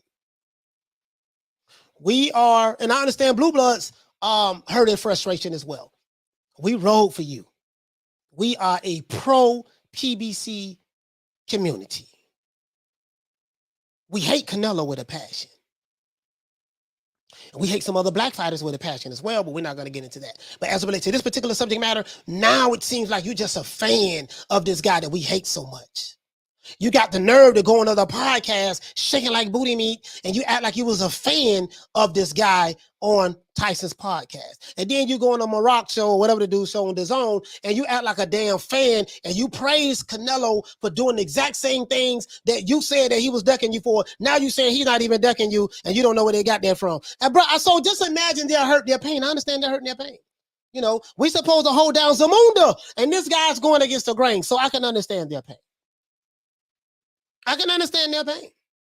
Boxing Ego, I can understand his pain. I can understand his pain. For Nas, I can understand his pain. Aki TV, I can understand his pain. Dante's Boxing Nation, I can understand their pain. I understand their pain. I understand. You roll for this guy. I understand his pain. I get it. But when I said it last year, I was all of the racist names that you can think of. This year, those same guys are saying the exact same shit that I was saying last year. Oh, how times have changed. Oh, man. Oh, how times have changed, y'all. Times have changed. You see what I'm saying? Times have changed. It is what it is. He said he hates Canelo with a passing. Yeah, they hate that. They hate that dude with a passing. And this is the thing that gets me, right? Jermell was like, look here, man. You know, I like the fact that he's able to move up in weight and fight 175 pounders. He got a good team around him. Guess what, Jermell Charlo? You can do the exact same thing. You can move up in weight. You're 6 feet tall. You're like 6 feet and a half, 6'1". You're taller and bigger than Saul. You're taller and bigger than Saul. So the smaller guy has to move up and weight and fight all these different champions. Whether you think they are good champions or not is irrelevant. I'll leave that to you. But the simple fact that the smaller guy is moving up, fighting all of these undefeated champions and guys that's bigger than him, and the guy that's bigger than him that's fighting at 160, he won't even do that. I'm sorry? 160 is my weight division. I want to unify. I want to get Golovkin in the ring. I want to bring him to Houston. You know what I'm saying? I want to get Canelo out here to Houston. If they really to come down to 160, this is my weight division. If a guy that's 5'7" tall and a half can move up and fight light heavyweights and super middleweights, guess what? The guy that's 6'1" walks around at 210, 200 pounds, taller, bigger, stronger, quote unquote, more athletic, Zulu warrior. He can't do it. They don't keep that same energy. And as your favorite YouTube channel, 7A Sports said, he said that, hey man, you could have did the same thing. I want you to hear this again. I want you to hear this again. I want you to hear this again. Read it and weep. So I want to know all you guys, all these subscribers who've been shitting on me, calling me A, B, C, and D. I want to, and who come from that community. I wonder how you gonna turn around and shit on them now. Oh, we want Canelo. We want Canelo. Canelo, please. Canelo, hey, Canelo, can you talk to me? Hey, now Canelo clowned him. Made a fool of both of them. Yeah. Now you can't even fight Demetrius Andrade. Andrade that moved up to 168, still chasing Canelo. Still chasing him. This is embarrassing. This is humiliating. Humiliating. Build your own legacy. Okay. Could have been fighting each other, building great fights, great matchups. Yes, the sir. fans would have came out to support that. You don't need Canelo Alvarez. That's what I've been saying. Worshiping this man. He ain't thinking about y'all. Fighting each other, building great fights, great matchups. The fans would have came out to support that. You don't need Canelo Alvarez. No. Stop worshiping this man. Stop worshiping this man. Didn't it sound like some shit I said last year? I was saying all last year. I think I was saying that. I was saying that last year when Canelo fought Billy Joe Saunders and they was crying. I said it last year. And then I said it when Canelo fought on Caleb Plant, they was crying. I said it last year. Now this year, March 2022, I'll be damn. But it's nice to know. It's nice to know that we motivate even the greats. We did it first. And we motivate even the greats. Yeah. We did it first. Yes, sir. So now the phone lines is open. 530-494-9636. Anybody that feels some type of way about me. Anybody that don't like me, anybody that thinks that I'm a coon, Uncle Tom, a sellout, anybody that wants to pull up, anybody that has shooters, please shoot 530-494-9636, and please do not duck that phone number. That number is here for a reason. I don't want to see you talking shit in the chat, but you ducking the phone number.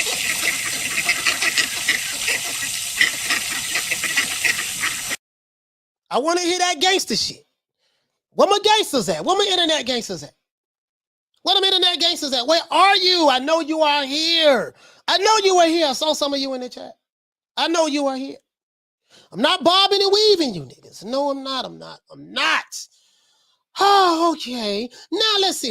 Now, so I'm gonna tell you guys something else too. There's another thing. There's another one I gotta cover. So I totally agree with what my good brother. Totally agree with my good brother, 7A Sports TV and Blue Blood Sports TV. I agree with those brothers. 100%. Even though I know that they don't like me or attack me, but that's no problem. I get it. I get it. I trust me. I get it. I talk a lot of shit, so I made a lot of enemies. There's nothing wrong with that. When you talk shit, you gotta take. Oh, I gotta use that. When you talk shit, you gotta take what's going to it. I got a lot of enemies on this shit. But I love my enemies. I do. I love them. They help me a lot, believe it or not. It's a method to my madness. Oh, I want you guys to see this. I want you guys to see this. I want you to see this. I want you to see this. This is hilarious. And I said, you know what? I got to show the audience this here. Let's continue. Let's go. Let's go. Let's go.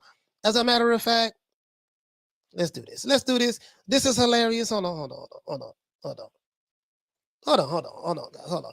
Where's my, hold on, man. Hold on. Where's my damn, hold on. Let's see what we got it. That clip there gonna be in my next video. Listen, bro, he said it with no vigor, no passion. Mike was like, man, say some names. Tell him who you. Mike was more excited. Mike was more excited, and he was smoking weed. Mike was smoking weed, and he was more excited than Charlo. He said, man, come on, man, say some names, man. Let everybody know who you want. Yo, but this Jermell Hitman Charlo. This Jermell the Hitman Charlo. Y'all know what it is. Get at me.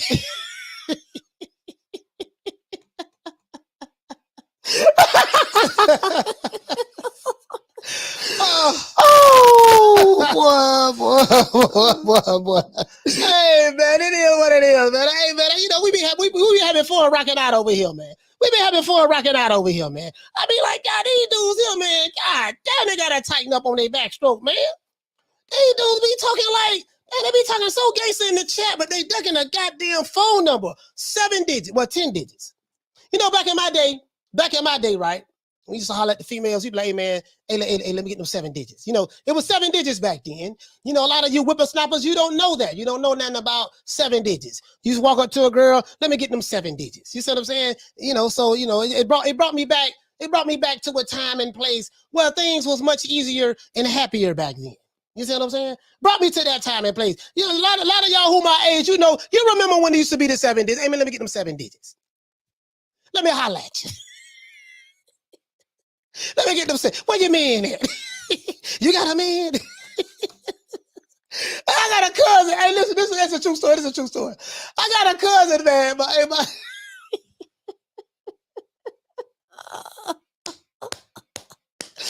Oh, this is funny deal. Baby, I got a cousin, man. He did some time up the road, right? So he did some time. He had came home like, shit, what year this was? I think he came home like 93. He came home like 93, right? So my cousin, his name Nars. My cousin Nars, his brother Nars and Shine are brothers, right? So my 2 cousins, and my other cousin 3-4, right? This was probably like 93, somewhere around that time. We went to the movies, right? Now my cousin just getting out. He got the corduroy pants on. Now, if you old school, you gotta be old school to know what I'm going. To understand what this dress is. He got the corduroy pants on. He got like the mustard green corduroy pants. He got some red Adidas he was wearing. He had a red fisherman shirt, a silk shirt, and he had the mustard green do-rag that matched the pants. He had the mustard green do-rag that matched the pants, right? True story. So we in the goddamn movie thing and shit. Then we go to the bathroom. Movie over with, we go to the bathroom. I forgot what movie we was watching. It could have been 92. It could have been 92 or 93, something like that. I forgot what movie we was watching, right? So we in the bathroom, right? Everybody washing their hands and shit. My cousin just sitting there looking at the sink. And I look to my right. I noticed, why this nigga just sitting there? Everybody washing their hands and shit. And he looking down at everybody washing their hands, and he looking at his sink, looking down, and he looking at his sink. And I'm like, what the fuck wrong with this nigga? So then my cousin say, man, I say, cuz, what's wrong with you? My cousin Nars. I say, cuz, what's wrong with you? His brother Shine standing right there. My cousin 3-4 standing right there. And I'm standing right there. The bathroom is packed. I say, cuz, what's going on, man? Man, hell no. This shit messed up. Man, these motherfucking people spend all this money, millions of dollars on this doggone movie theater, and they can't put no knobs on the sink for me to turn the water on so I can wash my hands. I say, I be damned. Slap myself in the forehead. My cousin Shine madder than a bitch. He like, God damn, you stupid motherfucker. I told you, man. That's why I'm like taking your ass no goddamn well. You always acting stupid. My cousin had did so much time in prison that he did not know that there was a red sensor light up under the faucet. And all he had to do was stick his hands up under there and the water would have automatically turned on. He didn't know that. That's how, shit, he didn't do but shit. What he did, like 3.5, 4 years? He probably did like 4 years. I did like 4.5 years, something like that. Bro, like, he just sitting there stuck. Bro, I'm laughing like I'm my cousin 3-4 laughing. I'm laughing, 3-4 laughing. His brother Shine embarrassed. Bro, the bathroom packed. Everybody turned up. Guess what? We the only black dudes in the bathroom. We the only black dudes in the bathroom, and they just look at all. My cousin, listen, he already outdated. You know, he already got the red Adidas, mustard green corduroys, you know, the red silk shirt that matched the shoes, and he had the mustard green wave cap. He's still wearing a wave cap. I can't make this shit up. Bro, I was like, oh no, this nigga, oh my God, he said it loud too. I'm like, he said you gotta give fam a pass for that one. But I'm just saying though. Hey, Smith & West, it wasn't like he was in there for 20 years. He did like 3.5, about 3.5, 4 years. He wasn't, you know, albeit when he fell, they didn't have that. But you get what I'm saying, though. You know, I was like, God damn, bro. I'm just saying, bro, the man sat back, bro. Bro, I was like, God, no, this nigga didn't. I know he didn't. I know, cuzzo, man, I was so goddamn embarrassed. Oh my God, bro. I was, man, cuzzo, man. But anyways, man, my cousin, he on point now. Caller, what's your name? Where you calling from? This is Kareem from Clearwater.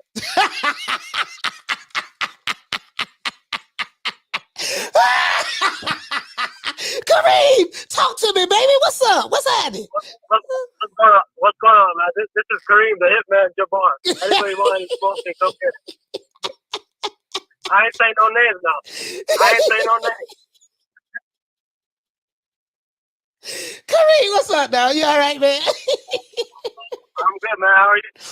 Hey, I'm good, man. I'm just sitting over here, man. You know, go ahead.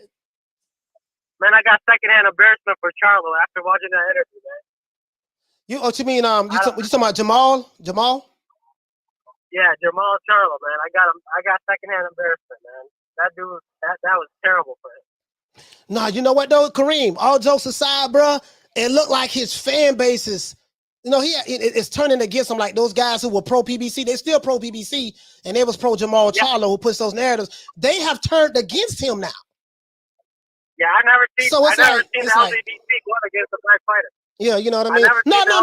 No. They go against a black fighter. They go against Terrence Crawford. They hate Terrence Crawford with a passion. They hate him with a passion. That's one black fighter.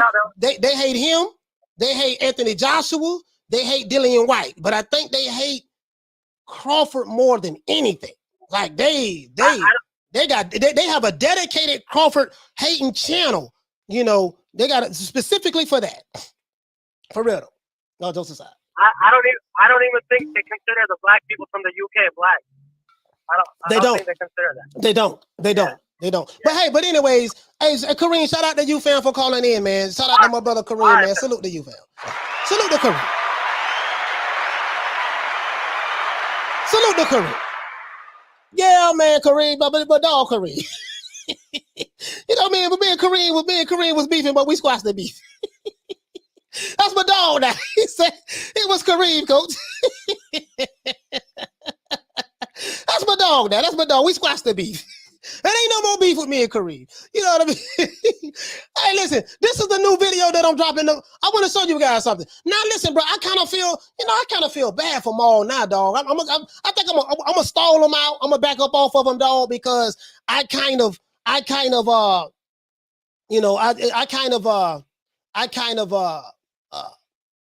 feel bad for him a little bit now. Like, God damn it, I know mentally, you know, he got plenty of money. You know what I mean? He got plenty of money over there. So he got a whole bed full of money to sleep on. So he good. But yeah, I just think, man, God damn, man, you know, Jermell Charlo going on the Mike Tyson show, I think that's going to be very good. I really think that'll be good for Jermell. Now, what I will say is this here. We don't need Jermell Charlo to drink. We don't want you drinking, Jermell. If you go on the Mike Tyson's podcast and Mike give you a call, if you go on that podcast, don't do any drinking. Be sober. You know what I mean? Just be sober. You got a fight coming up anyways with Castano, so you don't need to be drinking. Don't take nothing. Don't do anything. Just go on there like you happy and relaxing at your house. That's what we need. That's what we need. I'm a stall them out. I'm gonna stall them out. I'm gonna stall them out. I'm gonna stall them out. We gonna stall them out, okay? We not gonna, you know, it is what it is. One thing about me, man, I want to show you guys something. I want to show you guys something. This video dropping tomorrow. This video is dropping tomorrow. I want to show you this.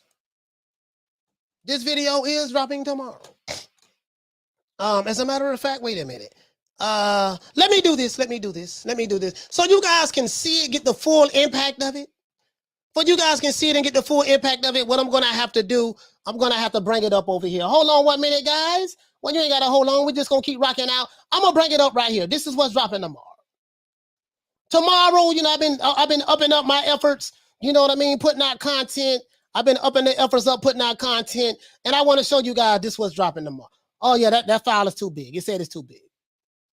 It's not going to let me do it right now. Okay, cool. Okay, if it's too big, it's fine. It's fine. If it's too big, it's fine. We ain't got to put, it won't allow me to do that. So what I'm going to do, though. Let's do this. I'm going to see, can you guys hear this? Hold on. See, can you guys hear this anyways? I want to open it up. If you can hear it, let me know. If you can't hear it, let me see something. Hold on, guys. The worst thing you can do when you... Hold on, here we go. Here we go. I think y'all can hear this. I think y'all can hear this. Right? I think y'all can hear this. Hold on. This is it right here. Y'all check this out. This was dropping tomorrow. The worst thing you can do with NewMediaTodayUSA boxing is hype a fighter up to me.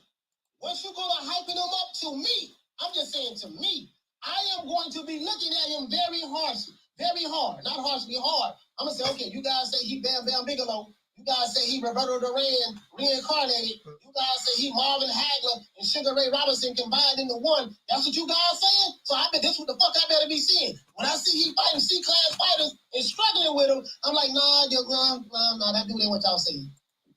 This is dropping tomorrow. Ooh, Bladder Flair. Man, Bladder Flair, man, god damn, boy. I say, bro, when I saw that fight last night, and I said, you know what, man? God damn, dog, they don't set this man up.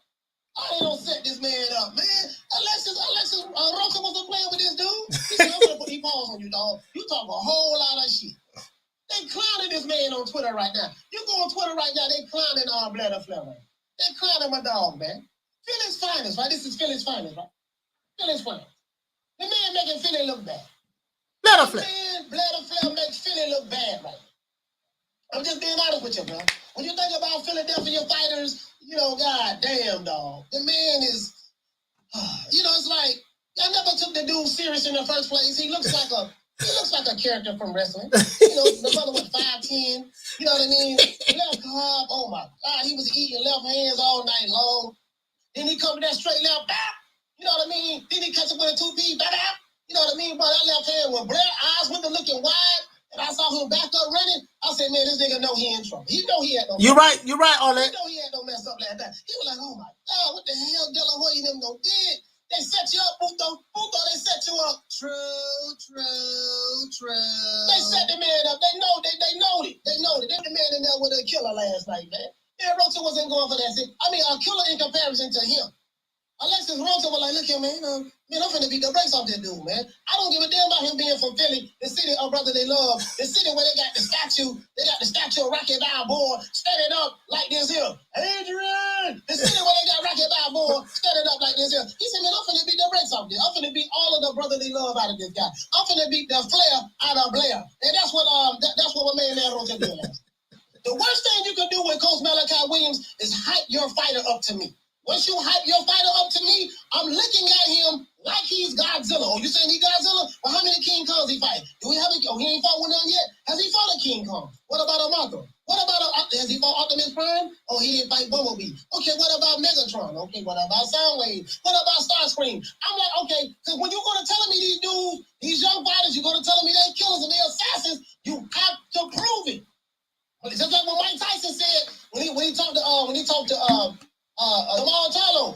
what my main man is when Paul Pierce. When Paul Pierce was sitting next to him, he said, "Man, I believe he the best." Mike Tyson said, "I believe he the best as well, but he's gonna have to prove it. He gotta prove it. Believing somebody the best and proving that you're the best is two different things." Man, I'm out of here, bro. Let's go. Dropping tomorrow. We dropping that tomorrow at 12 o'clock, 12:30 Eastern Standard Time. Be on the lookout. Sounds a whole lot better. Listen, we dropping that tomorrow, fam. Not gonna play with these guys. Shout out to Kareem, man. Kareem dropped that off. Shout out to Kareem. Hey, okay. We're dropping that $1. Bam, super chat on your boy. Hey, Leroy. Super chat received. Playtime's over, boy. That's all I'm saying, dog. That's my criteria. When you go to telling me your fighter is Bam Bam Bigelow, the big boss man, the ultimate warrior, Andre the Giant, Hulk Hogan, shit, he better be fighting the Big Show. He better be fighting Triple H. He better be fighting Dusty Rhodes. He better be fighting Ric Flair. I don't want to see him fighting Coco Beware and Bubba Smith. You remember Coco Beware and Bubba Smith? They stay getting their ass whipped. Like, bro, I remember when I was watching wrestling back in the day. This when it was NWA. You had the National Wrestling Alliance in South Florida. They had Gordon Soley. He was the commentator, Gordon Soley. Bro, listen, man, they had a fighter named Bubba Smith. Bubba, boy, if you remember who Bubba Smith was, man, he was built like he was a brother. He was a black dude. He was a brother. He was built like Dusty Rhodes. They stay kicking his ass. Oh, listen, this man ain't won a match. I think I might have seen him win one match. He was getting his ass whooped. Every time he wrestled somebody, he got his ass whipped. He was just the heel of boxing. I said, damn, this nigga, he can't whoop nobody. I didn't know that wrestling was fake. You know what I mean? I know the moves are real and they rehearse it, but at that time I didn't know that. I thought it was real. I'm like, damn, this dude always getting his ass whipped. Y'all can't, like, there's nobody he can beat. He stay getting his ass whipped. And then Coco Beware, that was another dude. He coming there with the bird, hopping up and down, the crowd getting excited and shit. Bap, bap. Bap, bap, bap, get his ass whooped. He go back and go back with his bird with an ass whooping, going back to the goddamn locker room. The man leave the locker room with the bird getting his ass whipped, and after he get his ass whipped, he go back to the locker room after getting his ass whipped. Man, that shit there, man, I was been so embarrassed. And just imagine, I say junkyard. No, JYD now. JYD, he kicked ass. JYD. Bad Leroy Brown. Yeah, them dudes kicked ass. But the Junkyard Dog, Junkyard Dog was Gucci. He was Gucci. Man, stay getting his ass whipped, dog. But that shit made me mad. Bubba Smith and Coco Beware. I did not like them dudes. The reason why I ain't like them because he used to get their ass whipped all the goddamn time. What the fuck I look like, being fans of a loser? I don't want to be around no goddamn loser. Shit, this nigga keep losing all the time. Every time I turn around, they putting them paws on him. And you want me to, we got to ride for him. No, fuck all that, man. Hell no, that nigga better learn how to fight. Shout out to SC. Hey, okay. For dropping that $2. Bam, super chat on your boy. Hey, Leroy. Super chat received. Playtime's over, boy. He said, "Thou shalt not dry snitch. You know who you are." Yeah, I don't know who you talking about. Who you talking about, SC? He said Coco had a strong ass drop kick. Man, us. Hey, Mr. 420. He had a strong drop kick, but he's always get his ass whipped. Come on, man. He's always get his ass whipped. Man, you know that, damn man. You know that, bro. Bro, you know the man should get it. But they stay putting foot soft in Coco Beware. That man stay getting his ass whipped, bro. I mean, come on, man. I hated that shit. Bro. That shit made me mad as fuck. He said the Iron Sheik. Yeah, the Iron Sheik. Who else we had? Superstar Billy Graham. You see what I'm saying? Yeah, man. You know what I mean? Tori and Dory Funk. The Briscoe brothers. You know what I mean? Shit. Black Jack Mulligan and Kevin Sullivan. Yeah, man. I remember when Black Jack Mulligan became a part of the Four Horsemen. I remember when Terry Terry Funk became a part of the all of that there, man. Bro, Four Horsemen always had people come in and out, so all that shit there, man. Yeah, man, ain't shit. You know what I mean? They just talking about JYD. That was my guy. But you get what I'm saying, though, right? So, Jermell Charlo, two different people. We know they're two different people. Two brothers came from the same father's nut sacks, same mother's womb, but they have two different mentalities. I kind of feel bad for Jermell Charlo, and I feel like that I played a role in this, that the people who loved him so much, the pro PBC guys, they have turned on him. I kind of feel like I played a role in this. Even though he's worth a lot of money, he got plenty of money at home. He good, he Gucci. But I do agree with what 7A Sports said. Why? Because I was the first one that said it. So technically, I'm agreeing with what I've always said. Instead of chasing behind this one guy, you could have formed your own legacy fights.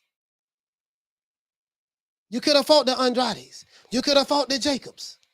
Okay, Triple G didn't want to fight you. That's fine. Well, that's what they say. I don't know. I don't know how true that is. But, I'm questioning a lot of shit now as it relates to Jermell Charlo because the way he moving shit, how do we know for sure if anybody was really ducking him? He probably just ain't want to smoke any goddamn ways. His resume speaks for itself and in the middleweight division. In the middleweight division, his resume has been consistent. So, we just can't roll with it. He says, the Ultimate Warrior, the Ultimate Warrior was a mug. The Ultimate Warrior was a mug. He said Hacksaw Jim Duggan. Yeah, Hacksaw Jim Duggan coming up with the 2x4. Yeah, Jim Duggan, he used to kick a little ass every now and then. He kicked a little ass every now and then. Every now and then he kicked a little ass. You know what I mean? Hacksaw Jim Duggan, he come in there waving the American flag. He got the 2x4 coming in there. You know what I mean? Yeah, he kicked a little ass. Hacksaw Jim Duggan, hit his cross-eyed self talking about sounded like Lion-O on sounded like goddamn Lion-O on what's that cartoons called? The Thundercats. You know how Lion-O always say Thundercats. Oh, he sounded like the Hacksaw Jim Duggan. I wonder did they get that from him? Because Hacksaw Jim Duggan been around since the 80s and the Thundercats came out in the 80s. So, he probably got that from the Thundercats. Hacksaw, hey, what you say, Daryl Alexander? He said Hacksaw Jim Duggan was the original winner of the very first Royal Rumble. I got to go back and check that out.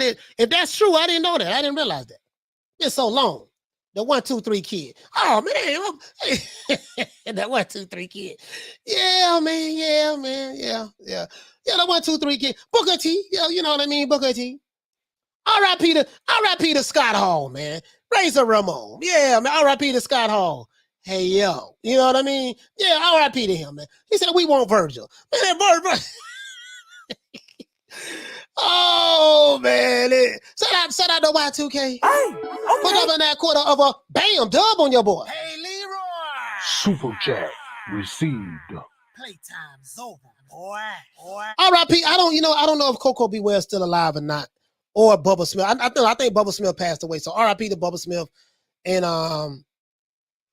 R.I.P. If I don't want to say R.I.P. to Coco Beware because I don't know if he passed away or not. But shout out to Coco Beware. But they stay getting their ass kicked in the ring though. I'm not gonna lie. He say LOL. He says soon as our time in, we're talking about Coco Beware. Cool Buck Curl, what you say? He said, Coach, if your fighter is Batman, he better be fighting Bane. Hey man, look here, man. See, I told them that's where they fuck up at. They mess up with me when they go to bragging to me about who their fighter is.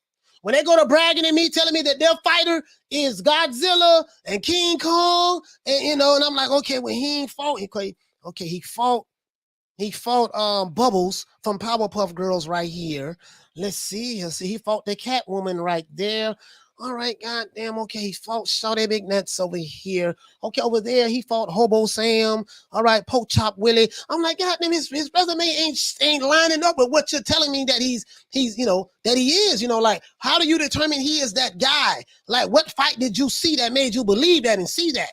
So that's what I question. That's what I look at. That's what I'm saying. That's what I look at. Shout out to Thomas Ponal for dropping them 5 pounds on your boy. Hey, Leroy. Super chat received. Playtime's over, boy. He said the big boss. Yeah, the big boss man. I didn't like the big boss man because he was a prison guard. If you're new to the channel, please subscribe to the like button. I didn't like the big boss man because he was a prison guard. You know what I mean? I hated the big boss man. Prison guard.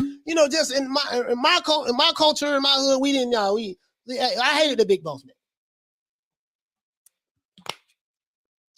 But he was a bad boy. But we hated him though. We hated Brutus the Barber Beefcake. Brutus the Barber Beefcake. Yes, sir. Yeah, you see what I'm saying though? Yeah, man, I'm just saying though, like that's my only criteria, dog. This is what I say. Don't come. Listen, just tell me, hey man, these young fighters, they're young, they look good, they have potential, they coming up. Just give it to me like that. Don't go to telling me like he the one. Like I'm gonna tell you this other fighter.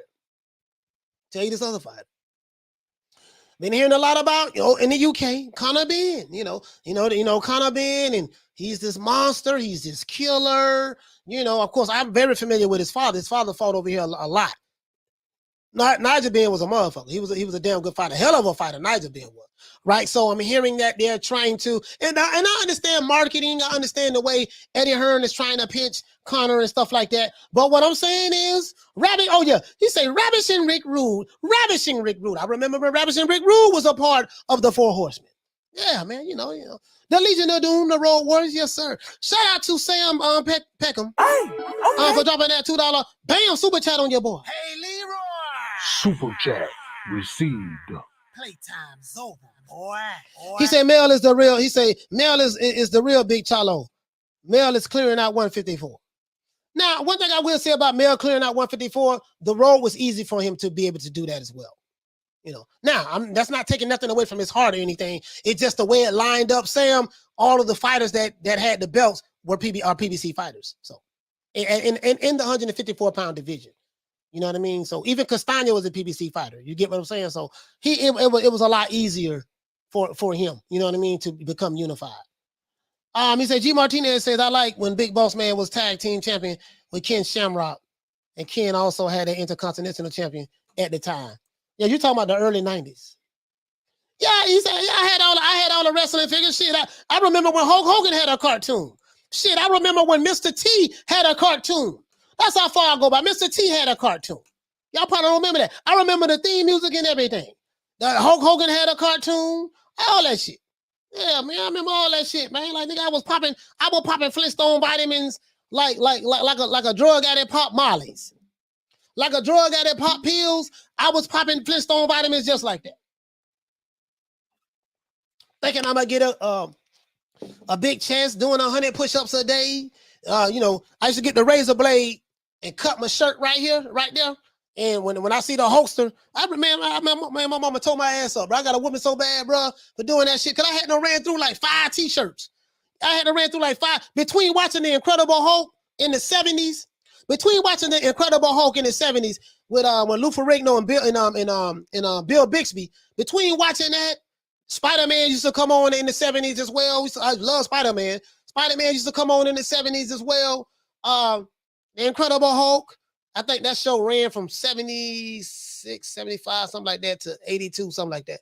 And then it came back in the late 80s. Let's see, for a movie. Between that and watching Hulk Hogan when he ripping out the shirt like shit, I thought he was ripping that shit for real. I didn't know he had a cut right there.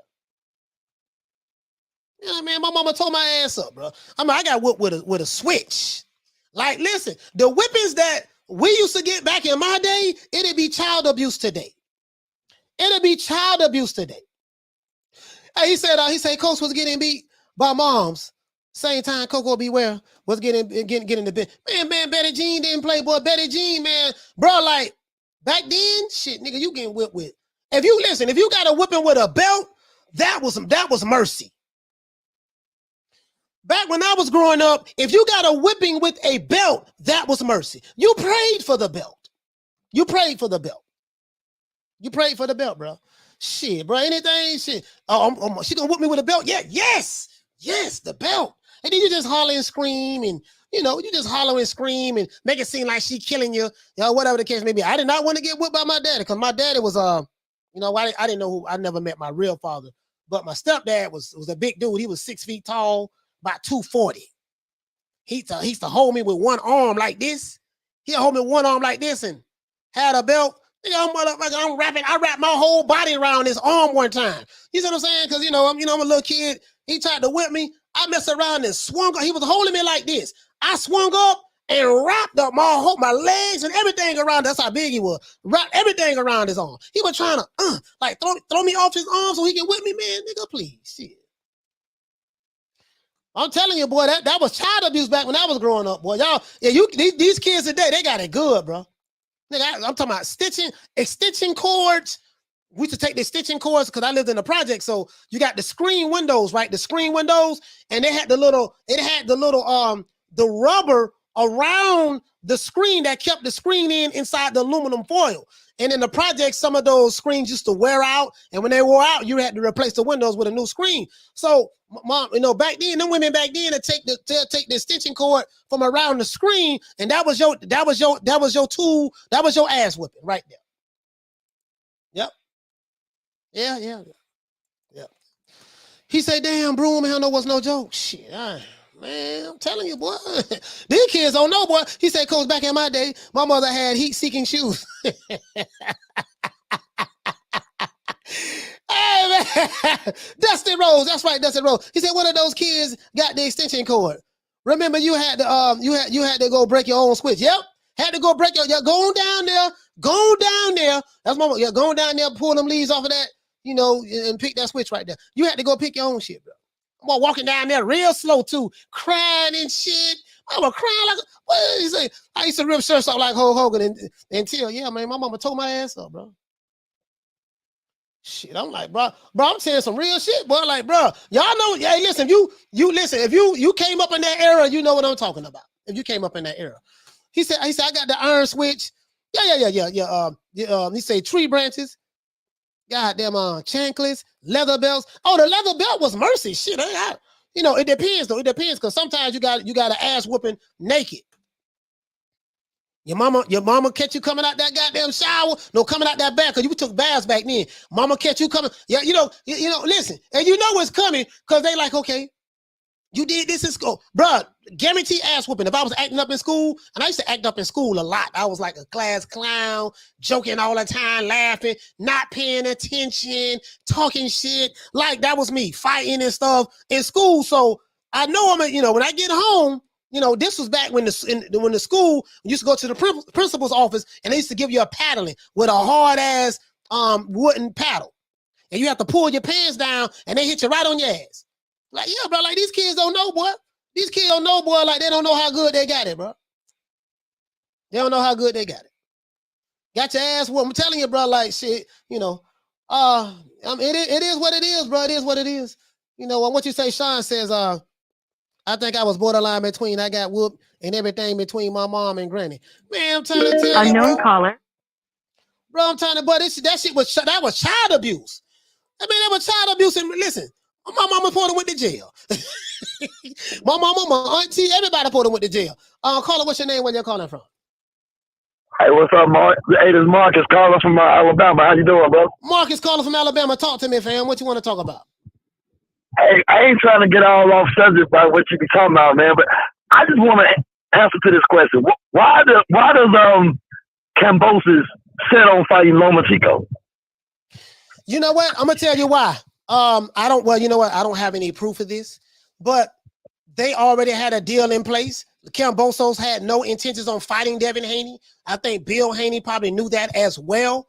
And that's what it's going to be. His promotional company, Lou DiBella, it seemed like he's trying to get in a good relationship with Bob Arum, because he was on the out. Everybody kicked him out. He was kind of like on the outside looking in. So now he has a way of getting back in, and he's trying to get connected back with Bob, and that's what he's doing. He doesn't want to fight. What my brother name? Devin Haney. It is what it is. That's the route they're going, bro. I'm not a fan of it, but that's what it is. That's just the way they're doing it.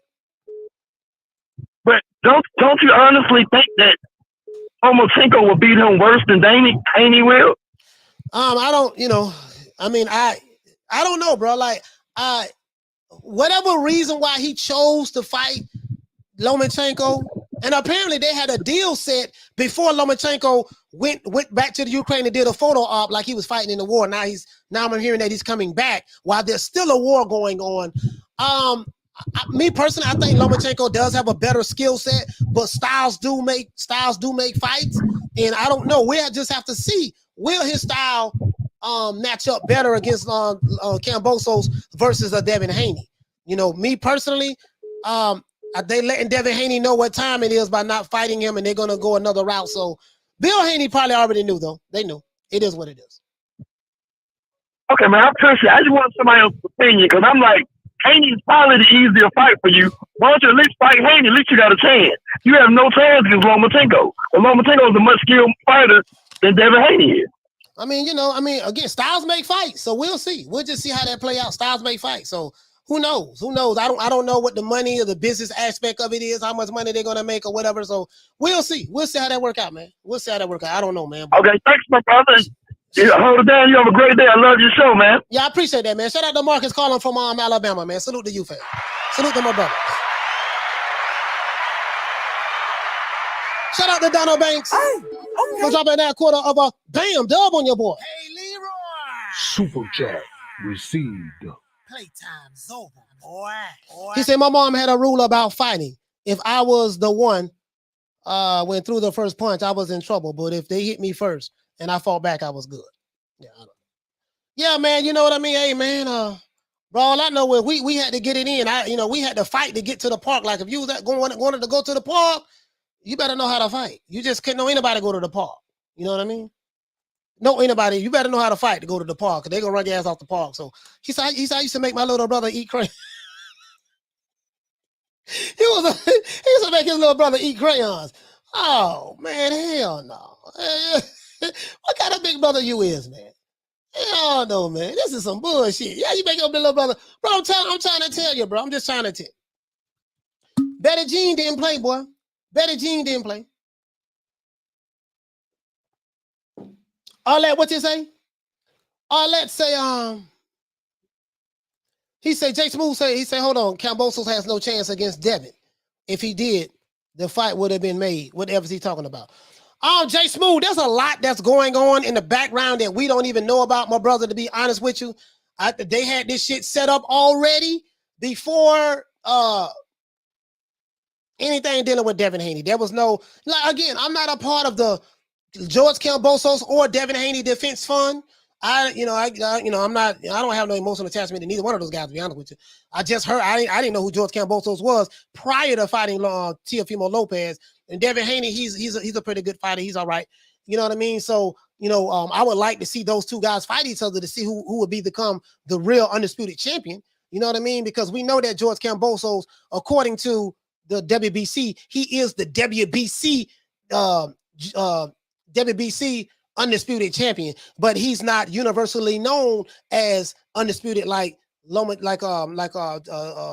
Canelo Alvarez, like Terrence Crawford in the 4-belt era, like Bernard Hopkins, Jermaine Taylor, like Alexander Usyk. You see what I'm saying? Like Josh Taylor. Those guys are universally known. You see what I'm saying? With a sanctioning body. So, with a sanctioning body, Kambosos, quote unquote, is undisputed. Whatever. But anyways, so I would like to see that fight, because that would clear up all doubt. But apparently they already had their mind made up. Everything was done, signed, sealed, and delivered. So it is what it is, man. All of this, I'm not gonna start a civil war about this shit.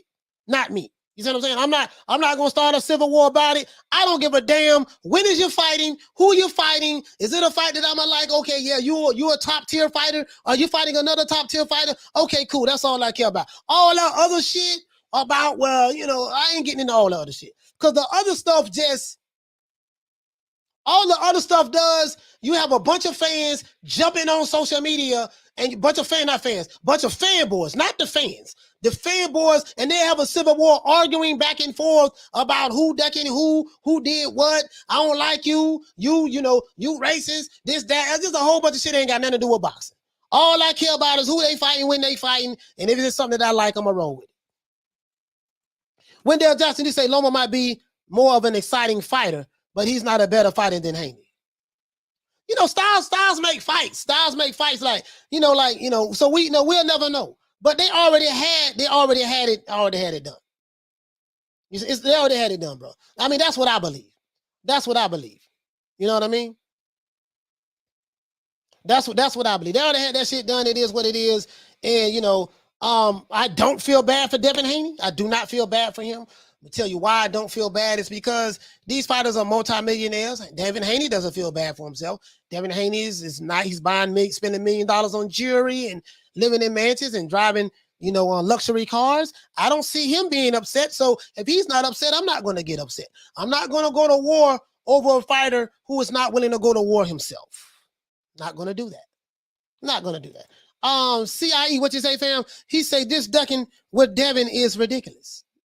But this bum is taking the easy matches, fighting other bums.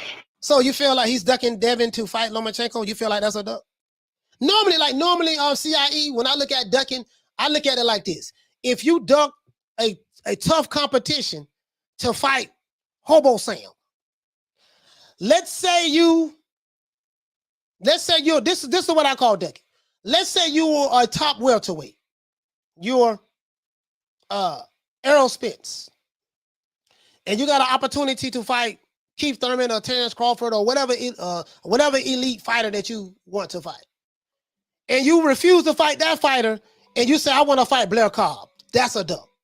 But now if you get out of fighting a tough fighter to fight a tougher fighter or another fighter that's tough, I don't see that as a duck. But I do get what you're saying, CIE fashion. I do get what you're saying, my brother.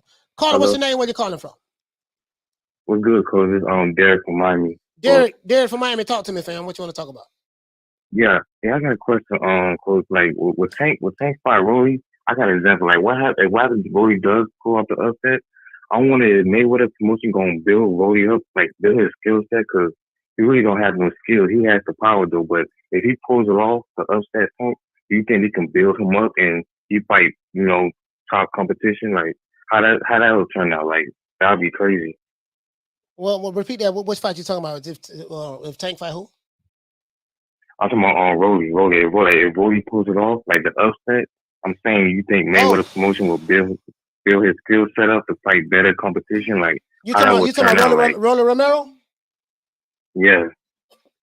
No, they don't. Mayweather promotions give two fucks about Rolly Romero. They don't care about that dude. Rolly Romero is the heel. He's there to get beat up by Tank Davis. That's it. They don't care nothing about him, and they're gonna hype him up like he this monster superstar, whatever the case may be. But Rolly Romero is a C-class fighter at best. Now, why be upset Tank though? What I'm saying. No, he can upset Tank. Now he laying one of them bolos. Anything can happen in the sport of boxing. But what I'm saying is Mayweather promotion, they don't give a damn about Rolly Romero like that. I'm just being honest with you. So if he do pull it off, they're gonna leave him alone. They're not gonna try to. No. If he pull it off, they're gonna come with a rematch for Tank and what the dude name is, Rolly Romero, to fight each other again, and they're gonna come up with, they're gonna say, well, Tank, he was going through something. Tank was going through a lot of stress. He had a bad night because he had a lot of personal issues going on. Yeah, Rolly Romero got lucky. They're gonna get out there and say that, because you got to remember, Mayweather promotions have one bullet in that wrestler ass 38 they have. That one bullet is the Tank Davis bullet. They cannot let nothing happen to that bullet under no circumstances. You got to understand that. Yeah, hope Rolly don't fuck it up. Yeah, so Rolly, now Rolly might mess it up, but who knows? A lot of people are betting against Rolly. But shout out to Derek calling from Miami. Thank you, Coach. Yes, sir. Shout out to Derek. Man. Yeah, man. Shout out to Ed Kid. What's going on, man? Hey, okay. For dropping that quarter of a bam dub on your boy. Hey, Leroy. Super chat received. Playtime's over, boy. He said, you're right about a belt. It's mercy. Shit. He said, my whoopings on was bad. After my grandma whooped me, she passed me around to the fam like a blunt. And that messed up, man. Boy, shit. Hey, man. Oh, man. Oh, my God, boy. You bring it back some memories. Now, you're bringing back some memories. All that what you said, you say Devin Haney living his life. He's doing better than 90% of the 24-year-olds. Yeah, he is. He's financially he's financially in a better situation than Tank and T.O. and 4 times baby daddy Ryan Garcia. Yeah, I'm just saying, Tank is, Ryan, Devin Haney's doing well.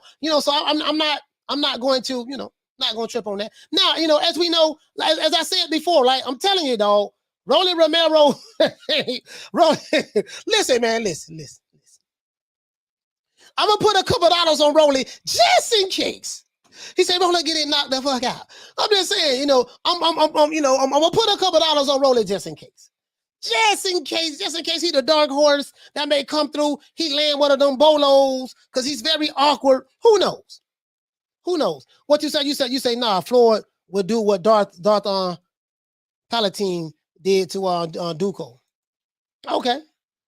He say, shit, ain't he that old? I thought it was like 21, 22. Yeah, no, he you know, yeah, just Smooth. Just in case, boy. Cause listen. Let me tell you something. Floyd gave you the lick on the Mario. Remember when Tank fought Mario Barrios? He told us what time it is. Now it's a possibility that this shit might backfire. He said, nah, coach, say the dollars. Man, listen, I gotta throw a couple dollars. Listen, bro. I've been watching boxing too long. You just never know, boy.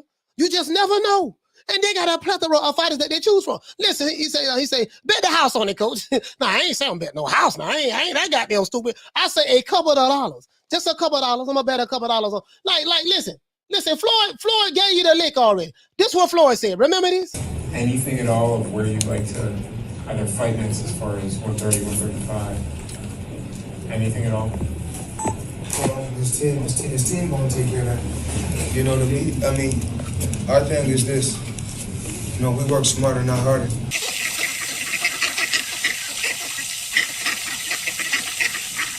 So we keep everything in-house. Mayweather Promotions, PBC. I mean, we all one family, so I mean, we're not gonna go nowhere and make another company great. So we got plenty of fighters that's at 140, 135, and 130. We're gonna continue to fight the fighters that we got to fight.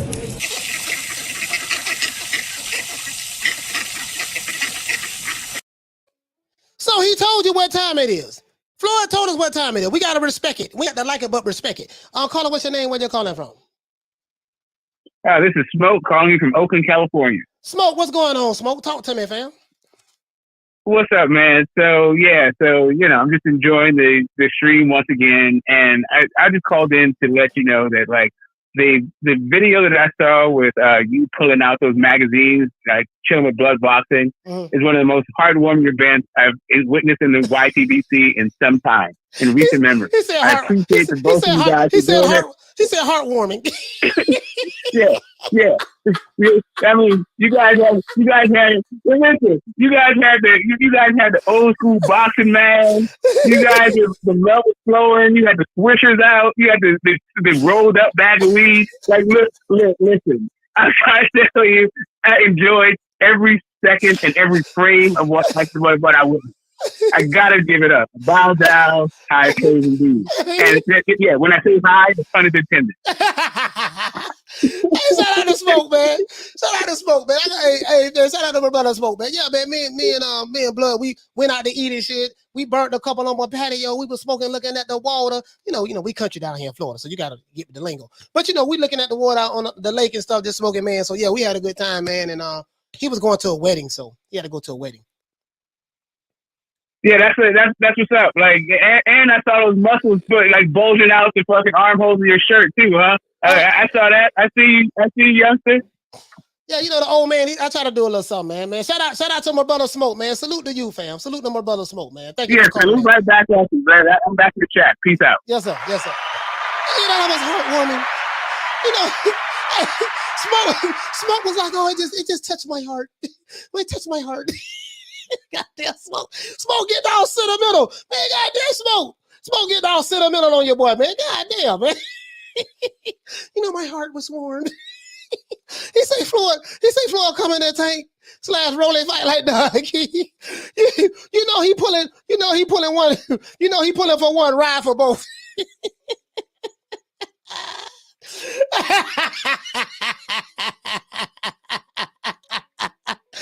Hey, it's a win-win situation for Mayweather Promotion. Win-win situation. Caller, what's your name? Where you calling from? It's Eric from Texas. What's your name is, brother? Eric from Texas. Eric from Texas. Talk to me, fam. What you want to talk about, brother? Hey, man, I just got a question, man. I always be hearing Errol Spence talking about he's going to move up to 154. Uh-huh. So my thing is, okay, let's just say he moves up to 154 and Jermell Charlo becomes undisputed. Okay. What's the point of moving up to 154 if he's not going to fight Jermell Charlo? No, I think what happened is I think Jermell will probably maybe move up to 160 more than likely because I mean, but this another thing though, Eric. If he move up to 160, what about Jamal? So he can this what he can do. Let's say if because if Errol is struggling to make the weight, then he should move up. His health is more important than anything, right? So from a health standpoint, I can respect him moving up to 154. Now, him and Jermell, because Jermell have all of the belts. So if and this is just me, just hypothetically speaking, I think if Errol moves up to 154, Mell will move up. If Spence move up to 154, I think Jermell will move to 160. Now you may say his brother there, he gonna have to fight his brother. He don't have to fight his brother. No, he can that's fight. not what I'm saying. Go ahead. My point. This is my point. My point is this. Okay, if he moves up to 154 and Jermell is already undisputed, why not fight Jermell and become undisputed? Y'all names could be tied to each other. Why are you gonna make your brother have to go through all these hoops and halos to get the belts? Because once he releases those belts, it's gonna be hard as hell to get those belts back. Because they're going to go through all these different sanctions and he's going to be running around chasing belts again at a different weight class. You don't want to fight Terrence Crawford at 147 to become undisputed. You don't want to fight Jermell at 154 to become undisputed. What do you want to do? You know what? You make a valid point. I didn't even think about that because it makes perfect sense from a business standpoint. Let both of those guys fight. Yeah, that's what Tyson said. Yeah, and then this is the thing though. Like again, I get what he was saying. What Jamal was saying. Well, Jermell and what my brother named Spence, they're friends. But shit, Terrence Crawford and what the dude he fought on, Sean Porter's friends. They've been friends since the amateurs. Exactly. Like families hung out together and everything. Two friends came together and they made $10 million. Sean Porter made $4 million guaranteed and Crawford made $6 million guaranteed. Shit, I'm like, that's what friends do. Let's get together and get this money. And so I understood. Exactly. I understand exactly where you're coming from. And that makes perfect sense. I didn't even think about that, dog. Man, that was a good idea, man. Yeah. Let's give Eric a round of applause, man. Eric. All right, man. Yeah, hey, Eric, thank you, bro. That was a good fucking idea, bro. That was a good idea. Like, yeah, he can move up if he do that shit. What you say, Smith and West? He say, no, PBC has their fighters' position in each sanctioning body. Yeah, pretty much. Well, except what you say, just like Frank Warren is doing right now, Dubois position for the Brian fight, WBA, and Jones position to fight for Parker, WBO. You saying they position to fight each other in order to become the mandatory for the WBO. Yeah, you're right. It's all about being good, being in position. You're right about that. You know what I mean? So it's all about Jay Smooth, what you say, fam? He said if Errol moving up, Bud moving up. Yeah. More than likely. Move on up and because Bud will fight Jermell Charlo. He'll fight. He'll be like, fuck it, I'll fight him. I'll fight him, you know what I mean? Two of my favorite fighters right there, Jermell and Bud fighting each other. But one thing about me, because they two of my favorite fighters, do not mean I'm gonna put him in the witness protection program. No. I want to see this fight. I want to see who will win. Shit. To be honest with you, it's a win-win situation for me and for anybody. Smith and West, what you say? You say pull up the 154 rankings. All right, hold on, my brother. Let me pull it up. 154 for which sanctioning body though? For which sanctioning body? Let's go to let's see, hold on. Let's go to what it is ring. Hold on, wait. Okay. For which sanctioning body? What you say? You said Coach said a friend helps bring food to the day. Yeah, shit, shit. Yeah, you beat me, I beat you, $10 million, shit. This dude here, what the dude say? He said Crawford won't fight Jermell. That's cap, sir. Okay, yeah. I'm very familiar with who you are. Yeah, I don't even know why you over here. Whatever. This guy here is an aerosexual and a pro PBC guy, so I don't know why he's over here all the time, but that's your opinion. I don't agree with you, but that's okay. There's nothing that Terrence Crawford has done to show me he's capped. He's been undisputed in a one weight division, three weight division world champion, 2-time fighter of the year, 2-time linear champion, Ring Magazine champion. Nothing that I've seen out of 38 victories that show me he's capped. But I know your angle very well. That's the only attention that you would get from me. That's it. You would get no more shine from me because your bitch ass ain't gonna call in. So, let's see. Let's continue. Hey, Smith and West. What's the what sanctioning body you talking about, Smith and West? What's sanctioning body? The Martin, what'd you say? He said coach for the witness protection program. Yeah. My trolls, they talk shit in the chat, but they will not call that number. They be ducking that number, boy. Listen, don't duck the number. Please don't do this. Don't duck.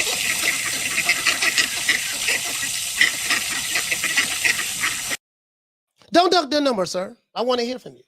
You've been following me, stalking me a long time, and you still don't call it. Okay, let's continue. All right, let's go. You won't get no more shine from me ever in life. You over here wasting your time. Let's see. Let's see which one. Let's look at Ring Magazine. Wait a minute. What is the trivia part? Oh, ratings. Let's look at the ratings. I think I found it right here. For 154, let's go. 154, hold on. Smith and West, I got you. If you're talking about the ring, let's do this. If you're talking about the ring. Smith and West, I got you right here. If you're talking about the ring, they want me to sign up. Let's see. Man, what the hell I just did? Hold on. Sorry about that. The ring, then Jermell Charlo is still here at 160. So the ring, they have Jermell Charlo with he has 3 of the belts. And I think that's the Ring Magazine belt, right? Yep. Jermell got the ring, IBF, WBA, and WBC. Castano is the WBO champ. And he's number 1. We got Jermell Charlo, number 2. We have Laurel, he's fighting at 154. He's number 3. Let's see. We have Erickson Lubin. He's right there, number 4. Tim Tszyu. They still got Tony Harris in the top 10. Okay, shit. They got Tony Harrison in the top 10. I didn't know that. Sebastian Fundora. Okay. We got this guy right here. Magomed. We have Israel, and we have Liam Smith. Okay. They got some bad boys up here, man. Like this ain't no, you know what I mean? This ain't no this top 10 solid. This top 10 solid to me for this top 10 pretty solid. Shout out to Jim for dropping that $2.99. Bam, super chat on your boy. Hey, Leroy. Super chat received. Playtime's over, boy. I appreciate that. Tracy said, why are you so rude to boxing fans? He's just giving his opinion. Tracy, you don't know who that guy is. That guy is a troll. He is a troll. He's not a boxing fan. This guy been at, he come on. He was blocked before. You don't know that. You think he's just a boxing fan, but he's not. You know what I mean? So it is what it is. This is how I talk on this platform. It's simple. If you don't like it, you can leave. It's that simple. If you don't like it, you can leave. So and he's not leaving, so apparently he likes it. Let's see. Shout out to my brother Kareem. He said, I don't duck no numbers. Kareem, I hope that ain't you with a burner account trolling me with another account. Kareem, I hope you ain't doing that, Kareem. I goddamn Kareem. Kareem, cut it out. That's my dog, Kareem. But now, listen, check it out though. This is what they have, right? So this is Ring's top 10. Jermell Charlo coming off a loss. I don't know if you will put him at number 2, but he got his loss fighting Jermell Charlo. Jermell put him to sleep. I remember that with a left hook, I think. Tim Tszyu. I'm hearing a lot about him. I wonder why they don't have what the other dude that on? What the dude Conor Ben? Why they don't put Conor Ben here? Conor Ben. I can see probably maybe I don't know. Well, this is subjective to Ring Magazine, so they could probably put Conor Ben here as well. I think they could put Conor Ben, move out one of these guys, probably move Jermell Charlo. Jermell Charlo ain't been looking good, man. So you probably move him out and put Conor Ben on there, see what he got. Cause all the shit I've been hearing about him, he's supposed to be some kind of killer. So I want to see him in there with some tough competition. You said Conor Ben 147? Yeah. Oh, you know what? Goddamn, yeah, he 147. Yeah. I got he 147. This is 154. Forgive me, guys. Forgive me.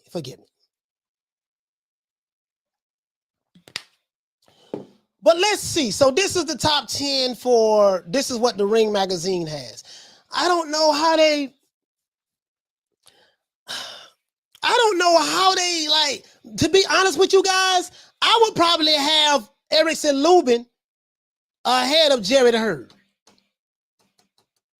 I would have Erickson Lubin ahead of Jared. Jared Hurd, he's on is he on a 2-fight losing? Like, he ain't been looking good in his fights, though. He have not been looking good in his fights at all. Like, look what they got Jared Hurd at. They got Jared Hurd at number 2. You know, like, this is subjective to the individual, but I want to know, how did they come to this conclusion with Jared Hurd? You see what I'm saying? Jared Hurd probably should be down here somewhere.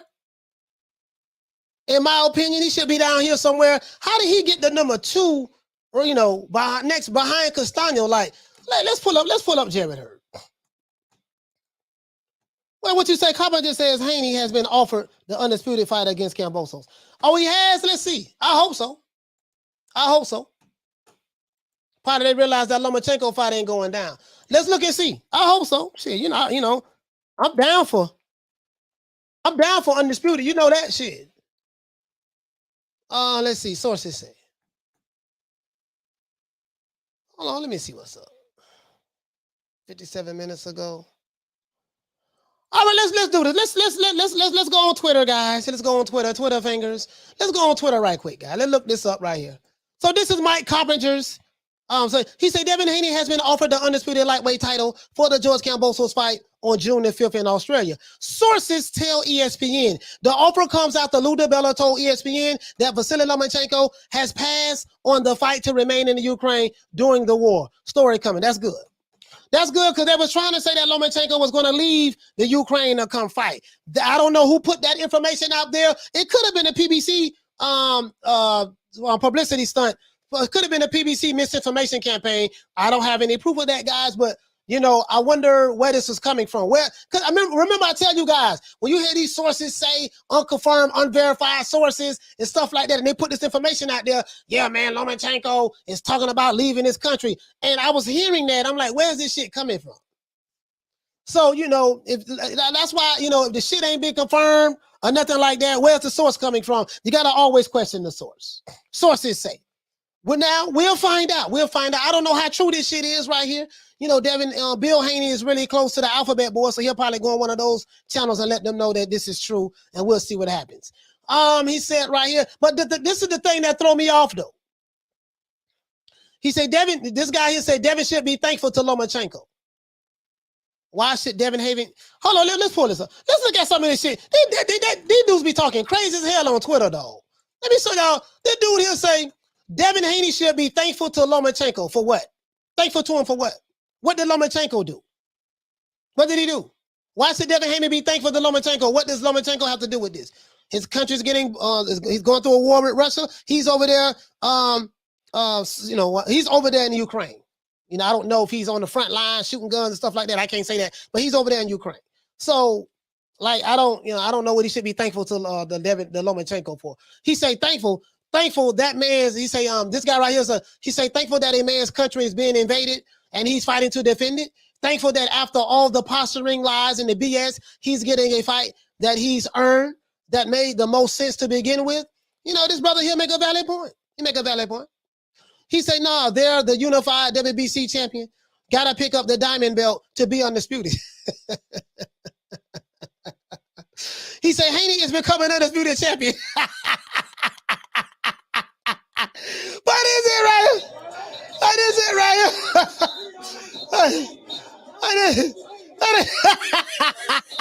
Oh, they celebrating already now. They said Devin Haney celebrating already. That's what they said. They said Devin Haney celebrating already. So Devin Haney fans, they getting it too. They getting it. Also, Devin Haney get this belt. They already celebrate. They like, okay. They got Devin Haney fans celebrating. They're like, yeah, we gonna go home and go to Australia, beat Kelboso, take that belt. They gonna be like, they killing it too. They killing it. Devin Haney fans celebrate. Boy, they cutting the jig. Boy.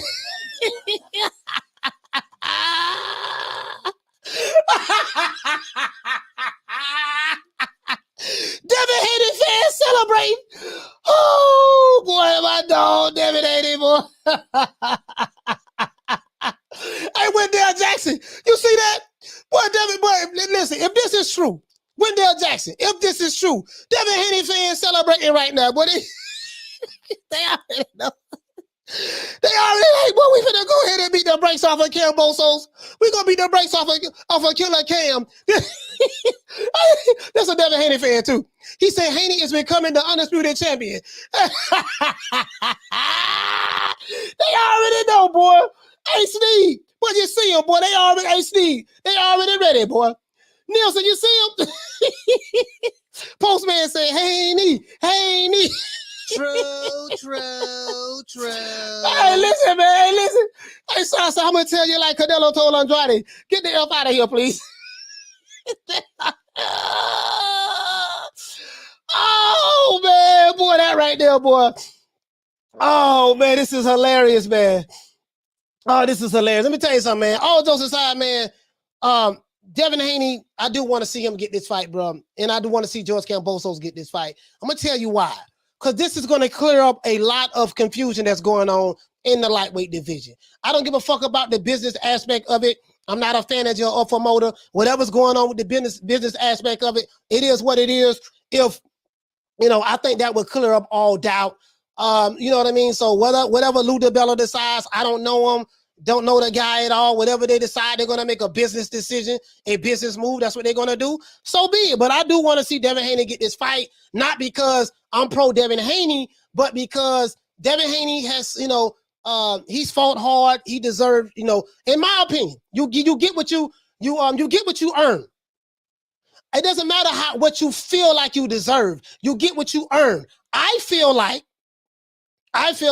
that Devin Haney and Lomachenko deserves a right to fight George Kambosos, right? I feel like that. I feel like after Lomachenko lost to Teofimo Lopez, he rebounded and put himself back in position.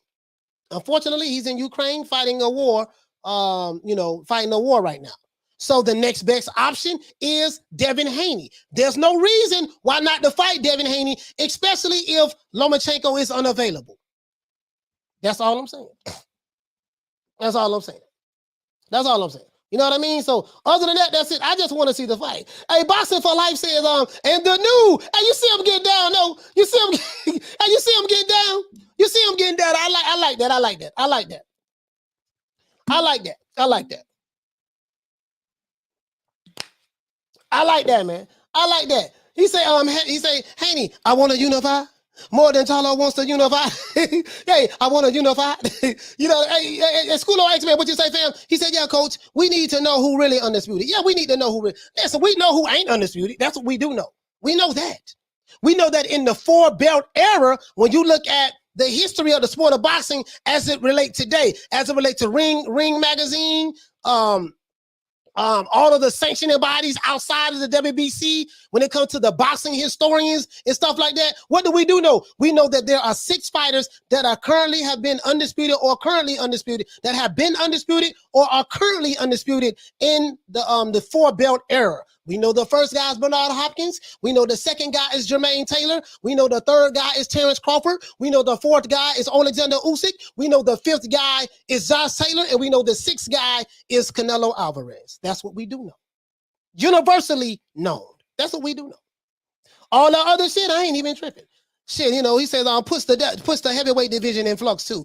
AJ gonna have to run the gauntlet all over again too. Shit is crazy. Worldly and for the sport. Yeah, it is what it is. Shit, AJ got plenty of money. Shit, he the richest heavyweight. He one of the richest fighters in boxing. Shit, that man got a net worth of over 100 million pounds. Shit, he got plenty of money. He gonna be all right. But I get what you're saying, though, Smith and West. I get what you're saying as it relates to handling the business of boxing from getting the belts together. It does throw it in flux. It does throw it in flux. You're right about that. You're right about that, my brother. You're right about that. You hit the nail right on the head. He said we done it first. He said we done it first, though. Hey, I'm just saying. Cool Boy Curry, what you say, fam? He said, well, AJ versus Wilder would be fine. Yeah, and guess what? Even if they don't have the belts, see, that fight should have been happened. AJ and Wilder, that should have happened before Fury. That should have happened before Fury in Wilder. Hell, even Wilder said, I got a tweet. I have a receipt where Wilder said, you know, I was offered more money to fight Joshua than to fight Tyson Fury when he was trying to get Tyson Fury to come back and fight him in a rematch. He said that. I have the actual receipt where he said that. So he's saying, hey man, we couldn't have made that happen. But that it is what it is, man. It is what it is. Shit. It is what it is, man. Hey, Jeff Luciano, what you say, man? He say 7-3 Rose. Oh, you talking about Steve Rose? You talking about Steve Rose over Berlanga? Yeah, some people are saying that Berlanga, Steve Rose got robbed. Some people saying that. Some people saying that. some people are saying it. Some people are saying it. You know what I mean? He said, Gabriel, I think Kambosos can pull off the upset against Haney. He needs to fight Haney really aggressive on the inside to make it a street fight. Styles make fights. I'm gonna be honest with you, bro. I want to be able to see. I want to be able to see if Kambosos is that guy, or is he a one-hit wonder like Buster Douglas, or some of the other fighters who won the belt one time, Charles Martin, some of the other fighters who won the belt one time and then just lost it in their next fight. I want to see if he, if he's a one-hit wonder. As much as I love Tony Harris, he was a one-hit wonder as well. He won the belt and then ran it back the next and lost it. So I want to see if he's a one-hit wonder or if he's the real deal. That's what I want to see. That's what I want to see. You know what I mean? So, you know what I mean? So that's what I want to see. You know what I mean? I really want to see that fight. So, and I think us boxing fans, we deserve that. You know what I mean? Ain't no need to sit around waiting on one fighter. Like, the show got to go on. Regardless of what's going on in the world, the show will go on. History have shown me, and you look at life doesn't wait on nobody. It's going to keep going. Nothing just shuts down completely. That's just what it is. So we might as well see that fight. And regardless of who you like or who you think, it is what it is. I want to see that fight though. But Joshua and Wilder, that'll be a good fight right now. Shit, that'll be a good fight. Shit. I just want to see good fights. You know me, I don't believe in babysitting fighters. I ain't into babysitting. I'm not into the babysitting. Hey man, if this the best next fight if this the next best fight that can be made, okay, cool. Y'all come together, fight each other, make a boatload of money. Come together, fight each other, make a boatload of money. That's it. All that other shit about we friends, we brothers, I hate you, you from the UK, you a coon, Uncle Tom sell out, I don't like you, all that other crazy shit. Okay, if you don't like them, hate them enough to beat them up. Hate them enough to come together and fight for the bag. How about that? That's how I feel about that shit. Again, I don't have no emotional attachment to none of these fighters. I don't know these fighters. When these fighters get paid, I don't get paid. I don't live my life vicariously through these fighters' lives. I just don't, dog. I love the old school fighters. I love those guys. But these new booty fighters, I'm not into that. So that's why I speak the way I speak. I don't care. I don't have no filter with it because I don't love these fighters. I don't have an emotion. I don't have an extreme emotional attachment to these fighters like some of these guys do. I just don't.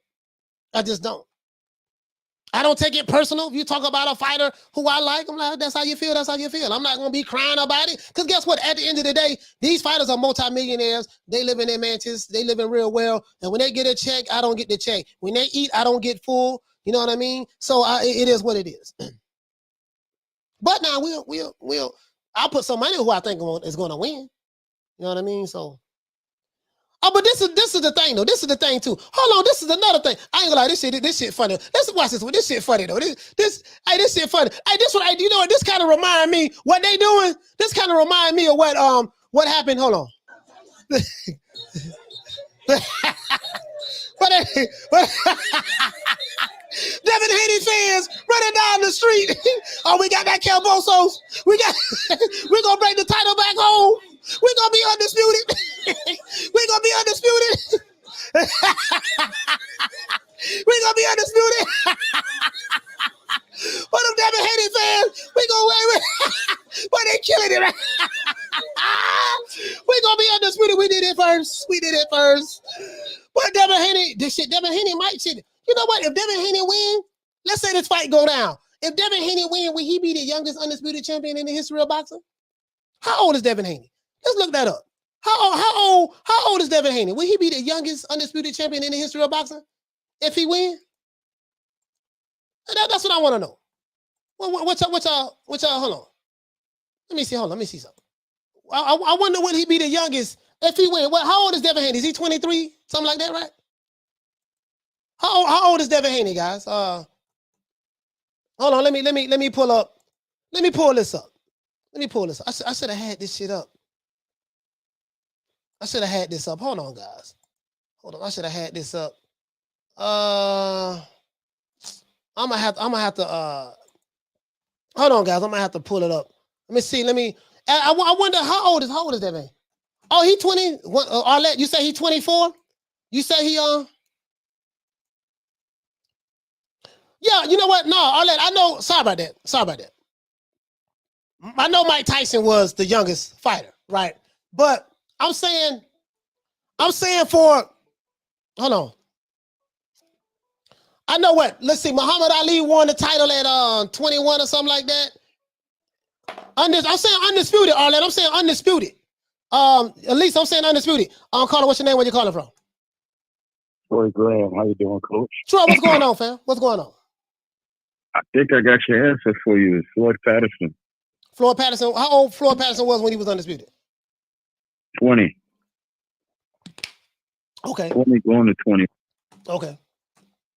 So Floyd, you said Floyd Patterson was 20 when he became undisputed? Yeah, back then they didn't have all of those belts. They only had like one belt, something like that.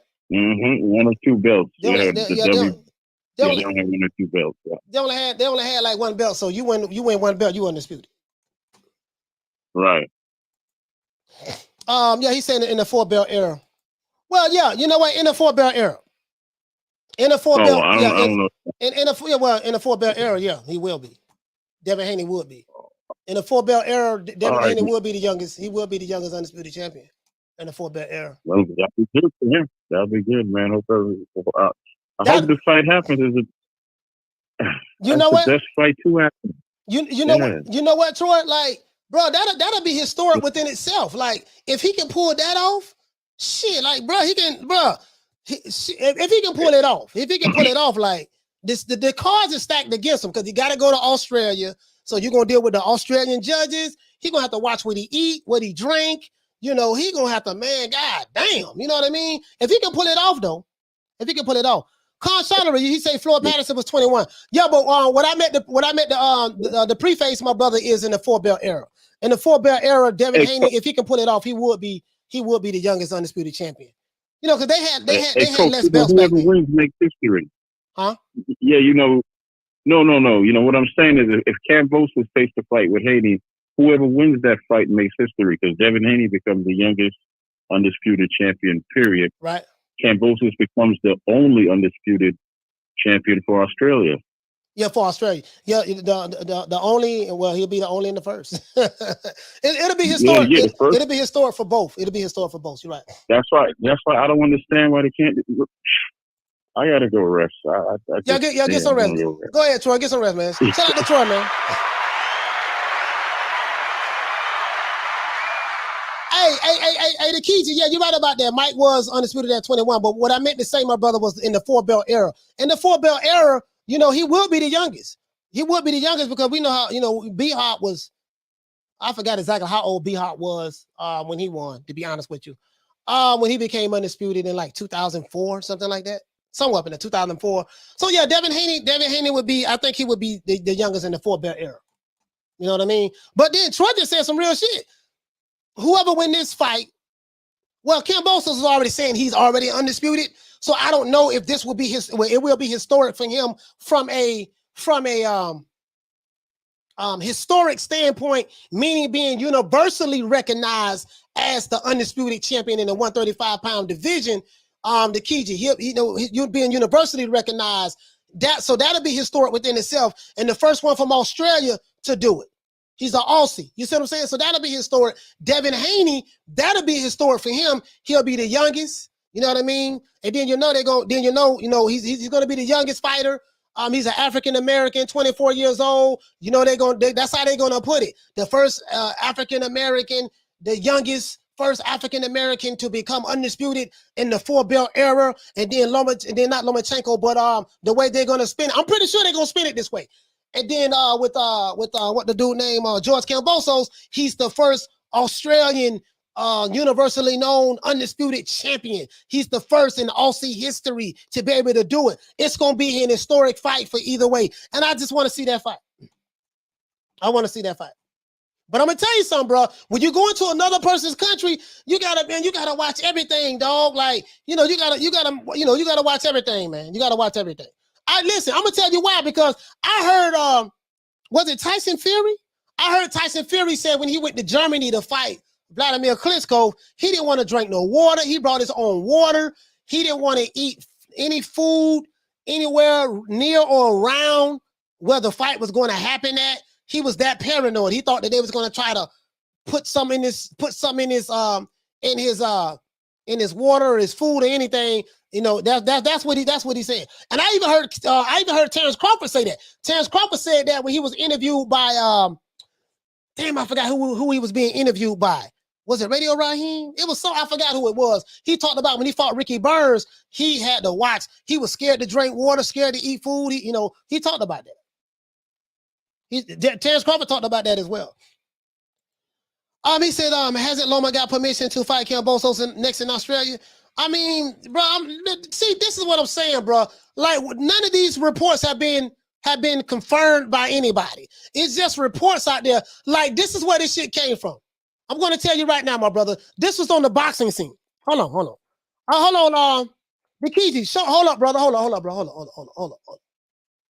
up, my brother. Hold on. Let's see.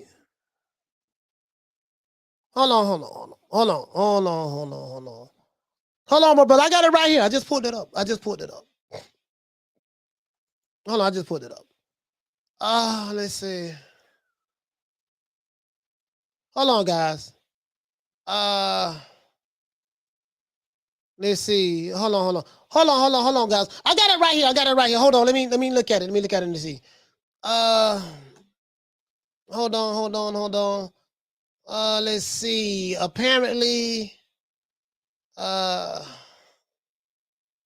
let's see. Okay, here you go right here. I found it right here. Hey, this is where this report came from. Let me blow it up for you, my brother, so you can see it. I just had to find the receipt so everybody can see it, right? So you said, hasn't Loma got permission to fight? Now, this is what happened. This Lomachenko right here. He said Lomachenko staying in war-torn Ukraine. Kambosos to pursue unification fight with Haney. This is where this report came out at right here first.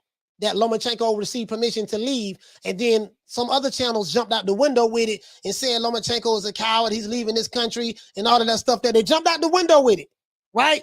I never jump out the window if I don't have a confirmed report. You can't go by secondary source. You gotta always let shit play out before you speak out on it. You know what I mean? So I try not to do that. If it say sources say, if it hasn't been confirmed, I can't just go. I just can't run with it. But let me read it for you right here, my brother. It said Vasily Lomachenko's courageous commitment to his country has forced him to withdraw from his shot at George Kambosos Jr. On lightweight titles. So we know that Lou DiBello confirmed that Lomachenko's manager informed him Monday that Lomachenko would not leave the war-torn Ukraine to train for a June 5th fight against Kambosos in Australia, right? So it says right here that Lou DiBella and Bob Arum, Lomachenko's promoter, they had agreed to terms last month for Lomachenko to challenge Kambosos in a 12-round fight. So this is why that it took so long for. Well, why he ducking Devin Haney? He won't fight Devin Haney. No, he already had an agreement with Lomachenko. Bill Haney probably already knew that as well. Pretty sure he did, right? Anyways, he says, once Lomachenko returned to Greece, yada, yada, yada, yada, yada. This guy said that he confirmed, I spoke to Aegis on Klimas, and he said he confirmed that Loma will not be available. He thanked Kambosos for giving him ample opportunity to make up his mind. So that means, I guess he was thinking about it according to this source. I don't know how true it is. And he thanked us for doing the deal in the first place. We had an inkling the other day when the Ukraine government had said that it was okay for Lomachenko to fight, but we didn't hear an affirmative response from Lomachenko. We had a sense that this was likely, so we're not shocked. So apparently, according to this article, for what you were saying, my brother, Lomachenko, his government did give him permission to fight over there, and I don't know where they got this from. So he said that Lou DiBella right here, I guess this is a quote. We've always said we're fighting in the stadium June. in June, DeBella said, we're going to pursue the biggest opportunity that's available, the Haney fight. That's what we said from the beginning. That's what George instructions were to me. An offer has already gone out to the zone, and Devin Haney will be given the same opportunity to fight on the same terms as Lomachenko had. So apparently, they had a deal already in set for Lomachenko. Devin Haney was not going to get that fight, apparently. Now that the Lomachenko is not available, George Kambosos doesn't have a choice but to go to Devin Haney route. He's been offered the fight. So we'll see what happens. We'll see what happens. EPL, what you say, my brother? He said, yes, the agreement is the ducking. Why is he taking less money by fighting Loma and also no belt to gain from beating Loma? Kambosos is a duck. EPL say he ducking. He said, EPL say he ducking. Okay, all right. all right. Oh, man. All right. He say he ducking. Okay. EPL say, fuck that. He ducking. He ducking Devin Haney. EPL, I feel your pain, brother. I feel your pain. EPL, I feel your pain, fam. I feel you. I feel you, my brother.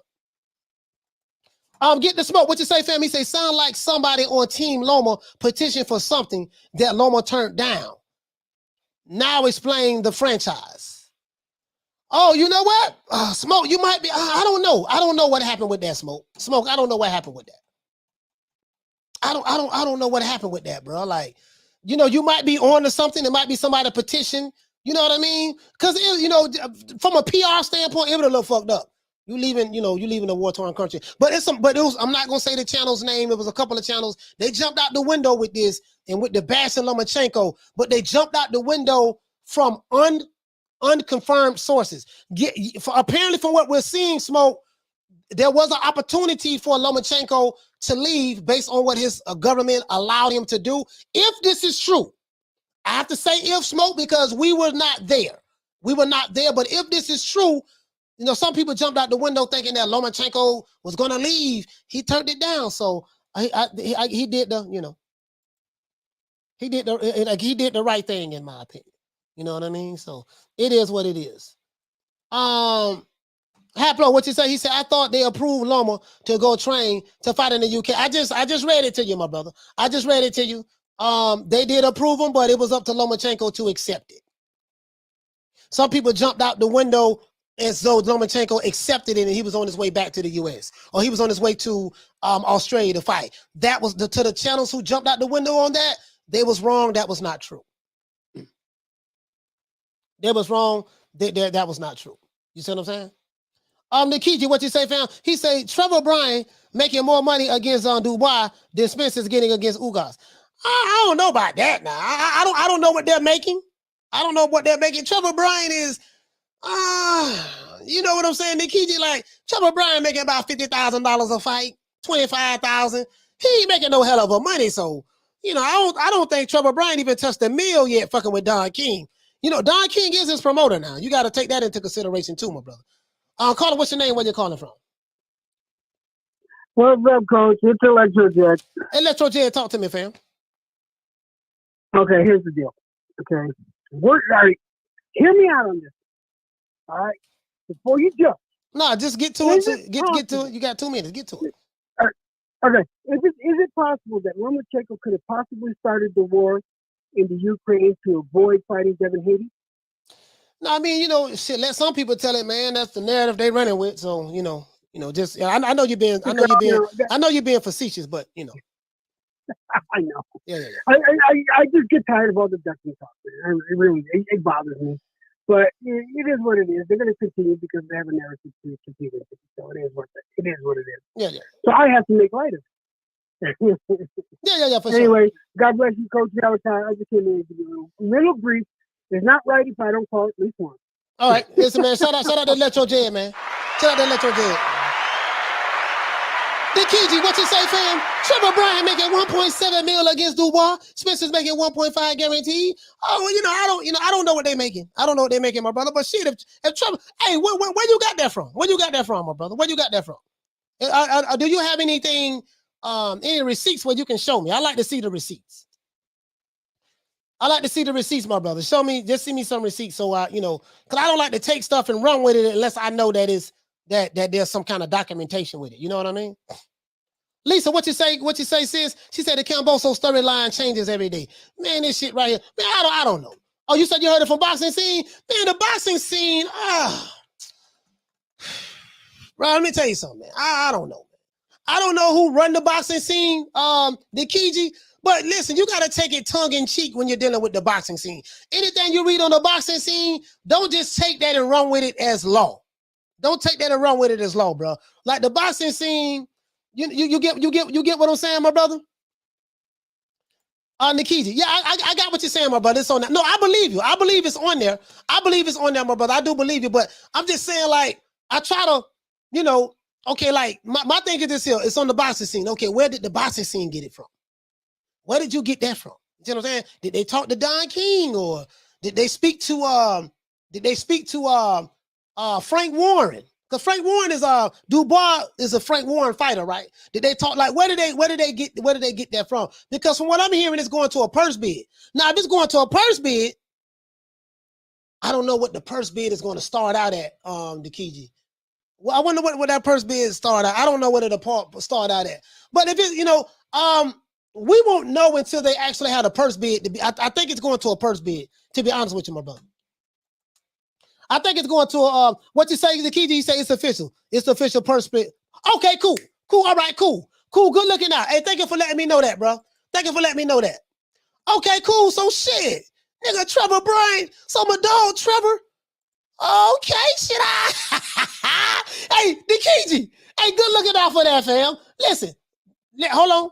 The Trevor Bryan, no, there will be no Trevor Bryan hate tolerated on this channel. This is a pro Trevor the Dream Bryan channel. He is the only American heavyweight champion that we have currently walking the earth today. And here it goes. Nikiji, good looking out, my brother. Let's give my brother Nikiji a round of applause. Here it go right here. You see my dog. My dog smiling. Brave. You see my dog smiling. One of the greatest heavyweights walking the earth today. He say, knockdown 305. What you say, brother? He said, I'd rather watch Johnny Rice. Spencer West, what you say, my brother? He said, the underrated news. We now get to see Don King talk his ish for these next couple of months. Here you go. You see my dog. Here you go. It says Trevor Bryan, Daniel Dubois, Don King, $3.1 million outbids Frank Warren for promotional rights. Nigga, Don King outbidded the nigga, Don King. You see my dog? True. Yeah, man. You feel me? Now you know now. I have been one of Don King's biggest critics, but right now we're not going to criticize Don King. Don King beat Frank Warren in the purse bid. You see that. You see that. He said, y'all watching Brian and Dubois? Of course I am. I am backing my fellow American. I'm backing my fellow American. This is the U.S. versus the U.K. The U.S. versus the U.K. We have by far one of the greatest heavyweights walking the earth right now, Trevor the Dream Bryan, facing Daniel Dubois. You see what I'm saying? Sources say that Deontay Wilder, Anthony Joshua, Tyson Fury, and Dillian White all ducked the smoke from Trevor Bryan. Sources say. Now, if you ask me, do I have any proof of that? I would have to plead the fifth, but that's the sources. That's what we're going to run with. My dog, Trevor the Dream. My dog, Trevor the Dream. That's what it's going to be. My dog, Trevor. You heard what he said. Now, according to this site, it said Trevor Bryan, Don King won the purse bid. Big Don pulled out the big bucks. He said Don King once again. Let's do this one more again. Hold on. I'm excited about this. Don King once again take the lead in the next fight involving his unbeaten heavyweight. The Hall of Fame promoter Don King Promotions, DKP Company, has secured the rights to the secondary WBA heavyweight title fight between unbeaten titleist Trevor the Dream Bryan, the only American heavyweight champion that we currently have right now. He has the historic WBA belt, the same belt that Muhammad Ali and Larry Holmes and all of those guys had. Trevor Bryan and top-rated contender Daniel Dubois. You say King, Bryan's promoter, came up with the big came up big with a winning offer of $3.1 million to outpace Queensberry Promotions, Dubois promoter, who bid $2.5 million during the Monday's purse bid hearing. That's what I'm talking about. We're going to put them paws. We're going to put them paws on Dubois. We're going to put paws on Dubois. Dubois going to learn today. Shout out to EPL Banter. For dropping that half a bam dub on your boy. Hey, Leroy. Super chat received. Playtime's over, boy. EPL say, Trevor Bryan needs to send you a piece of that 1.7 mil because you're the only one on YouTube that supports him. True. EPL Banner. Man, look here, man. None of the black content creators support their brothers. They say they support their brothers, but they pick and choose which brothers they want to support. You don't see none of them getting behind Trevor Bryan. You notice that, my brother? They don't get behind Trevor Bryan. You see the King, Don the King. He said Don King, K-A-N-G. He said about to come out to Return of the Mac, outbidding Frank Warren. You see my dog. Trevor the Dream Bryan, Don King, a hell of a combination. Trevor the Dream Bryan, let's continue to read. It said Bryan, 22 wins, 15 KOs, is entitled to 55% of the purse, $1.7 million of the bid as the defending titleist. No, stop saying defending titleist, defending world champion. He has defended his belt one time though so far. Defending world champion. All that defending titleist. We ain't talking about no goddamn titleist. My man is a world champion, and you're gonna put some respect on his name too. We gonna respect Trevor the Dream Bryan, right? Everybody been ducking the smoke for my dog. He says he's the defending WBA regular world champion. That's what we're gonna replace that with, right? With the remaining 45% of the purse, $1.4 million, going to Daniel Dubois as his mandatory challenger and former interim titleist, right? It say the fight is required to take place no later than July 28th. It say from the time Bryan's granted voluntary defense title versus Jonathan Gildry. Now, Jonathan Gildry, he was the guy who was a professional crabber. He was from Louisiana. Trevor Bryan went life and death with this guy. He won in a split decision. You know what I mean? He's a professional crabber, right? Which Bryan won a unanimous decision. No, that wasn't no unanimous decision. That was a split decision. I think that was a split decision. Was it a unanimous? I thought it was a split decision. You know what? It could have been unanimous. It could have been. For some reason, I thought this was a unanimous, a split decision for some reason. I could have sworn one of the judges gave the crabber, scored the card for him. You know, I got to recheck that to make sure. I ain't sure about that. It say Don King Promotions is required to submit a 10% deposit by no later than the end of by the end of business Tuesday. That's today, to validate the terms of the purse bid hearing and avoid a default. From there, signed contracts will have to be returned to the WBA by no later than April the 10th, 20 days from the time of the purse bid. Okay, shit, all right. Shit, now I wonder where they're gonna have to fight at. Shit, you see my dog? Shit. See my dog, Don King? Say it with your chest. Don King, you see my dog. You see, the boxing scientist says all of the regular belts need to disappear. Yeah, but right now, boxing scientists, my brother, we gonna represent for Trevor the Dream Bryan, right? We gonna represent. I need America to stand up. America, stand up. Salute your champion, your heavyweight champion. Y'all salute your heavyweight champion, man. Salute your heavyweight champion. Put some respect on his name. He said Dubois wins. Don't say that. That's blasphemy over here. That is blasphemy. No one will be allowed to say Dubois will win. No one will be allowed to say anything good about Dubois as of right now. From this point forward, and I ain't gonna say it no more. I'm talking to all three of y'all. No one can say anything good about Trevor Bryan. No one. Not right now. No one can say anything good about Trevor Bryan. He said Trevor getting charged $2 million.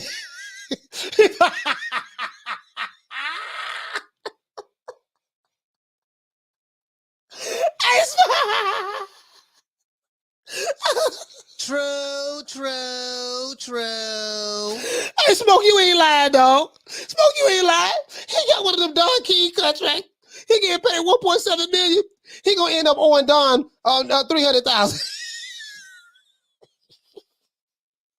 He got one of them Don King contracts. Hey, Smoke, you already know, dog. You already know. Shout out to the Queen Bless 365. Hey, okay. For dropping that quarter of a bam dub on your boy. Hey, Leroy. Super chat received. Playtime is over, boy. Hey, get the smoke. He like, shout out to the queen. She say, Coach, so she say, you been in here cutting up today. Hey, bless. You know I'm the only one. I'm the only one representing for my dog, Trevor Bryan. We did it first. And we motivate even the greats. We did it first, and we motivate even the greats. He say, I'm gonna let you have this one, Coach.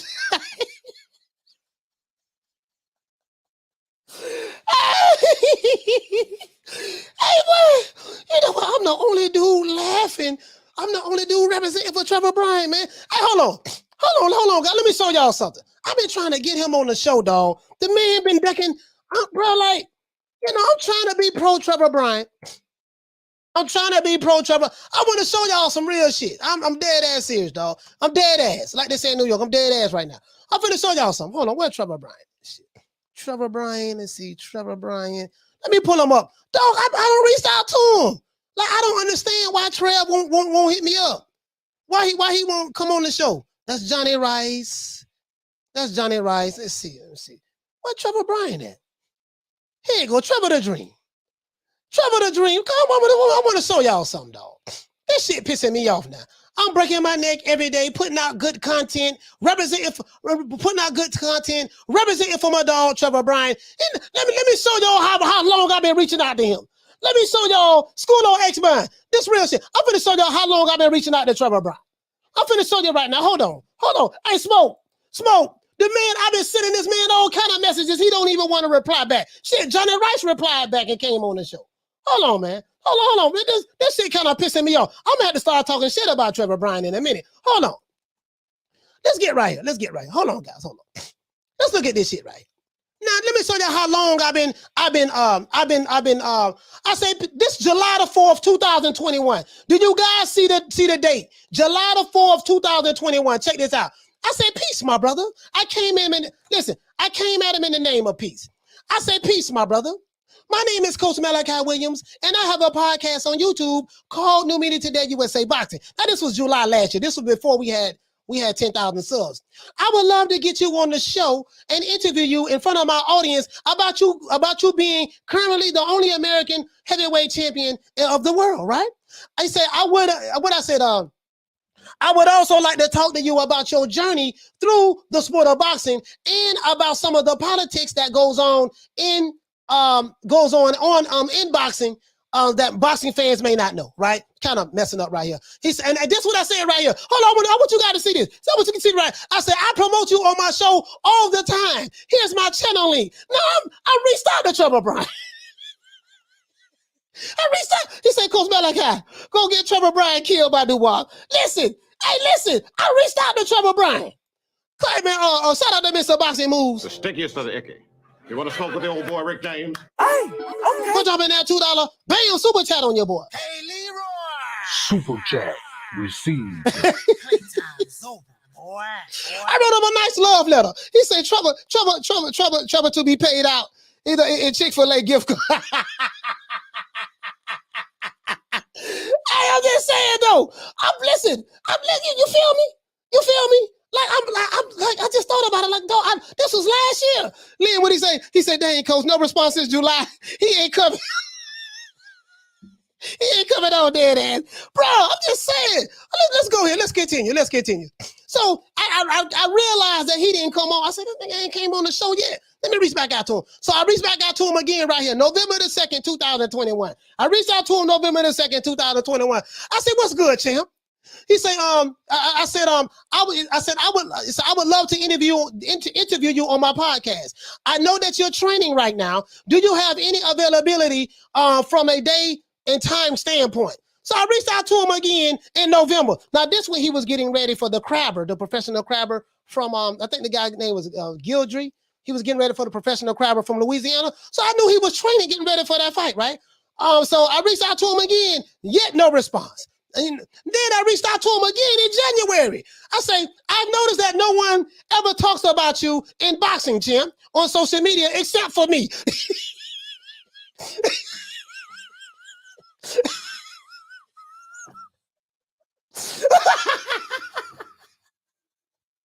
Hold on. I gotta blow my nose. Hold on. I say, hold up. Hold up, guys. Hold up. Hold up, I say. Hold on. Let me blow my nose.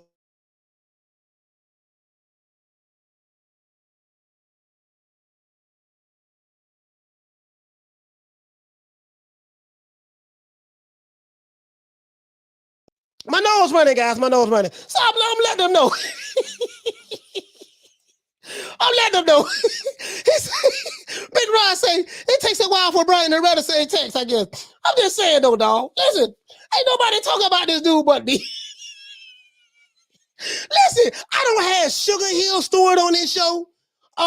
Bill Haney came on this show. Rick Glazer came on this show. Freeway Ricky Ross came on this show. Johnny Rice came on this show. Who else came on this show so far? I think that's it. I'm just saying, dog, like, I don't have these guys come on this show and Trevor Bryant is ignoring me. I'm bro, like the irony. You feel me? You feel me? Bless, what you say? You say, nobody, baby. Nobody, baby. Nobody. Nobody, baby. I'm just saying, though. Hold on. I'm not finished.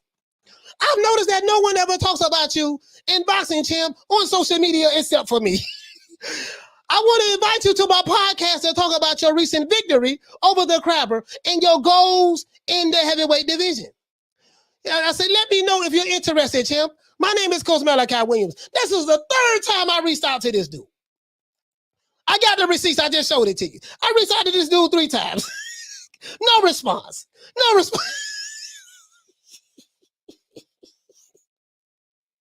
Bro, this is disrespect. This is just totally disrespect at this point. This is disrespect, though. He said, can't let that slide. He said, can't let that slide, coach. The word we throwing the hood on trouble. Hey, Smith & West, man. God damn, dog. I'm just saying, though. Listen, I'm more popular than Trevor Bryant. Listen, if me and Trevor Bryant walk through, I'll tell you what. You can take me and Trevor Bryant right now. Drop us off somewhere in Midland, America, right? Hell, fuck that. We can drop us off in Detroit right now, Smith & West. Drop us off in Philly. Drop us off in New York. And me and Trevor Bryant can be walking together right now. I guarantee you, I'll have somebody walk up to me and say they know me and ask me for an autograph before they will Trevor Bryant.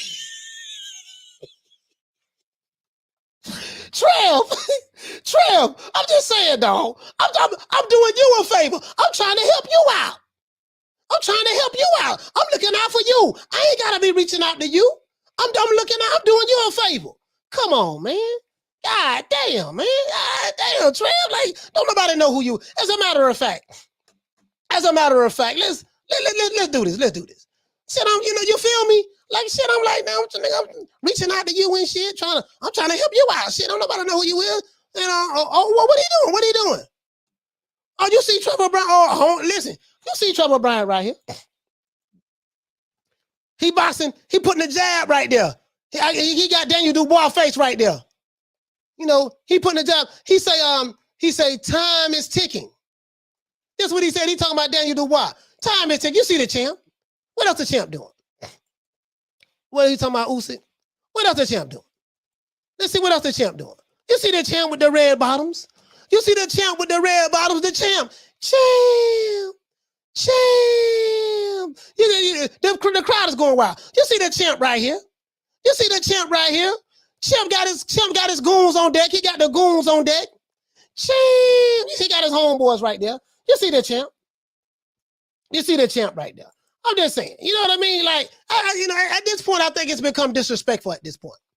The champ, y'all see the champ. The champ, I've been reaching out to the champ, man. I think some people probably got to the champ and told him. He said, "Look here, man, don't go on Coach Malachi's show, man. He gonna talk trash about you." They probably put out some misinformation about me, and you guys know I'm the only one that's been representing for Trevor Bryant. They probably put some misinformation out there about me, and that's probably why he came on. He said, "This is honestly my first time hearing about Trevor Bryant." But guess what? You heard it first.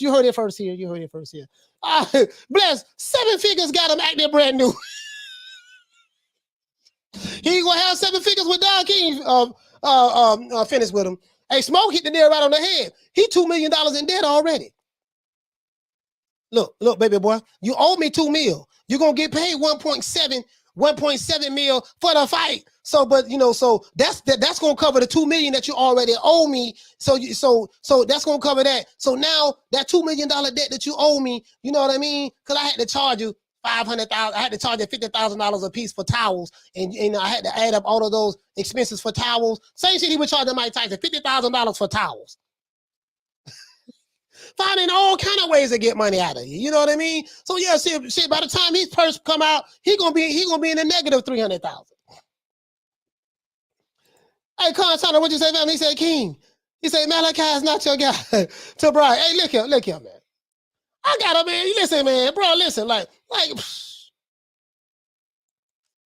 He said, Dr. Paul coming to see Coach Malachi. I'm just saying, man. Like, hey, listen, Bless. This is, you know what? This is disrespect at this point. I'm probably gonna have to reach out to somebody. Say, look here, man. Y'all see, can we get the champ on here, man? I'm gonna have to reach out to somebody, man. I'm gonna have to reach out to one of my brothers out there in the media, man. And y'all, man, see, can you get Trevor Bryan on here? Yeah, I'm the only one representing for him. Like, I put respect on his name. I don't be clowning him. None of that. And I'm just saying, I just feel like that is disrespect that he just won't even come on the show. I don't know, man. Hey, Mr. Boxing News, what you say, my brother? He say, Coach, that's not being a fanboy of any fighter. Hey, you know what? Mr. Boxing News, I'm not a fanboy of a fighter today, but if I was, I think y'all have to give me a pass for Trevor Bryan. The man literally don't have any fans. Like, literally don't nobody know who he is. You know what I mean? Like, oh. This is some bullshit, man. This is some bullshit. Cool, bro. Hey, Bless, what you say? You said we might need the message done. I might need the message done. Don right here in Florida with me. He's in, I think he's in Palm Beach. He's either in Palm Beach or he's in Hollywood. I think he's in Palm Beach. Delray Beach, something like. Yeah, you know what? Yeah, I might need to reach out to Don. I might can get Don on here before I can get on. I might. Hey, KD, what you say? He said, Coach, you think he acting bougie? Now he said, wait till they get the franchise belt. Oh man, look here, man. Mo 9, what you say, my brother? I'm a big Trevor fan. I think he stops Fury. Oh yeah, I don't know about all that. Now, but just saying, we just gonna say sources say that Tyson Fury, Anthony Joshua, Deontay Wilder, and Dillian White all ducked the smoke from Trevor Bryan. That's the narrative that we are going to push. And now, if you ask me, is this true or not? I plead the fifth. But that's the narrative that we're going to push. We're going to make up our own narrative. Tyson Fury, Anthony Joshua, Deontay Wilder, and Dillian White all ducked the smoke from Trevor Bryan. And Daniel Dubois, they had to twist his arm in order to want to fight Trevor Bryan. He wanted to pull out. Sources say. That's my narrative. Now, if you ask me, is it true? I plead the fifth, but that's my narrative, and that's what we're running with. You heard it here first. You know what I mean? Everybody know that the champ. Everybody know who that the champ is. The champ, man. I gotta reach out. I mean, man, I'm gonna call somebody. I'm gonna pull a couple of strings. See, can I get the champ in here, man? Champ. You see, the champ here, man. This is the dude that the champ fought last time. This is the crabber that he fought. Right here. This is who the champ fought last time. Hold on. See, can we get it together? This is who he fought. You see the champ right there with the belt on. Don King in the middle. And you see the professional crabber right here. The professional crabber right here. The champ went life and death with him. The man took the fight on a 4-week notice, and the champ went life and death with him. Hold on, man. That fight wasn't no unanimous decision. I think that was a split decision, dog. Hold on. That fight wasn't no unanimous decision. Hold on, man. Let me pull this up. I ain't trying to hear that shit there. For some reason, something telling me, man, Trevor Bryan, I think that fight was a split decision. You get what I'm saying? I think, let me pull it up right quick, dog. Let me pull it up right quick. Here you go right here. Boxing scene. I see. Come on, man. You see this shit right here? Boxing scene. No, hold on. I'm gonna show y'all the bullshit. Boxing scene just said that Trevor Bryant won a unanimous decision. No, here you go right here. Won a unanimous decision against I just showed it to you. I just showed it to y'all. They just said, listen, I just showed it to y'all. They just said that Trevor Bryant, as a matter of fact, they were talking about the purse bid. Let's pull this shit up. Let's pull this shit up, man. These sapsuckers said that it was they said he won, let me see.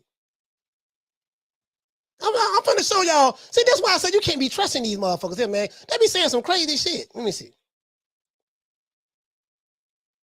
Hold on, let's see right here. Let's see. Let's see. I think they said, here you go right here. Here you go right here. Now, right here, now this is the boxing scene. Right here, they say, the fight is required to take place no later than July 28th, 180 days from the time of Bryant's granted voluntary title defense versus Jonathan Gildry. He said, which Bryant won by unanimous decision this past January 29th in Warren, Ohio. As you can see right here, they said that Trevor Bryant beat the Crabber by unanimous decision. This was what they said a couple of days ago. This is what they said back in January the 29th. Trevor Bryant was forced to fend off a stubborn challenger to retain his winning ways in his annual ring appearance. The unbeaten heavyweight made the first title defense of his secondary version of the WBA title with a 12-round split decision win over late substitute Jonathan the King Gildry. Gildry, right? It say Steve Westfield, one of the best judges in the sports, surprisingly had it 115 to 112 for Gildry. As you can see right here, boxing scene says two different things. Right here, they say that he won in a unanimous decision, and back here they say he won in a split decision. I know I wasn't crazy. I know the man that won in a split decision. You see what I'm saying? All that say, you be calling him too, coach. Mentioning his name already is a joke. Hey, man, listen, man. Man, this man went life and death with a professional crabber. And the man took the fight on a 4-week notice. 4-week notice. The man went life and death with a crabber. Come on, man. You got to be more careful. You got to be more. Hey, Mo, now, what'd you say? He said they're going to try to rob my dog, Trail, Big Trail. Cool Boy Curry say, Crab Man got robbed.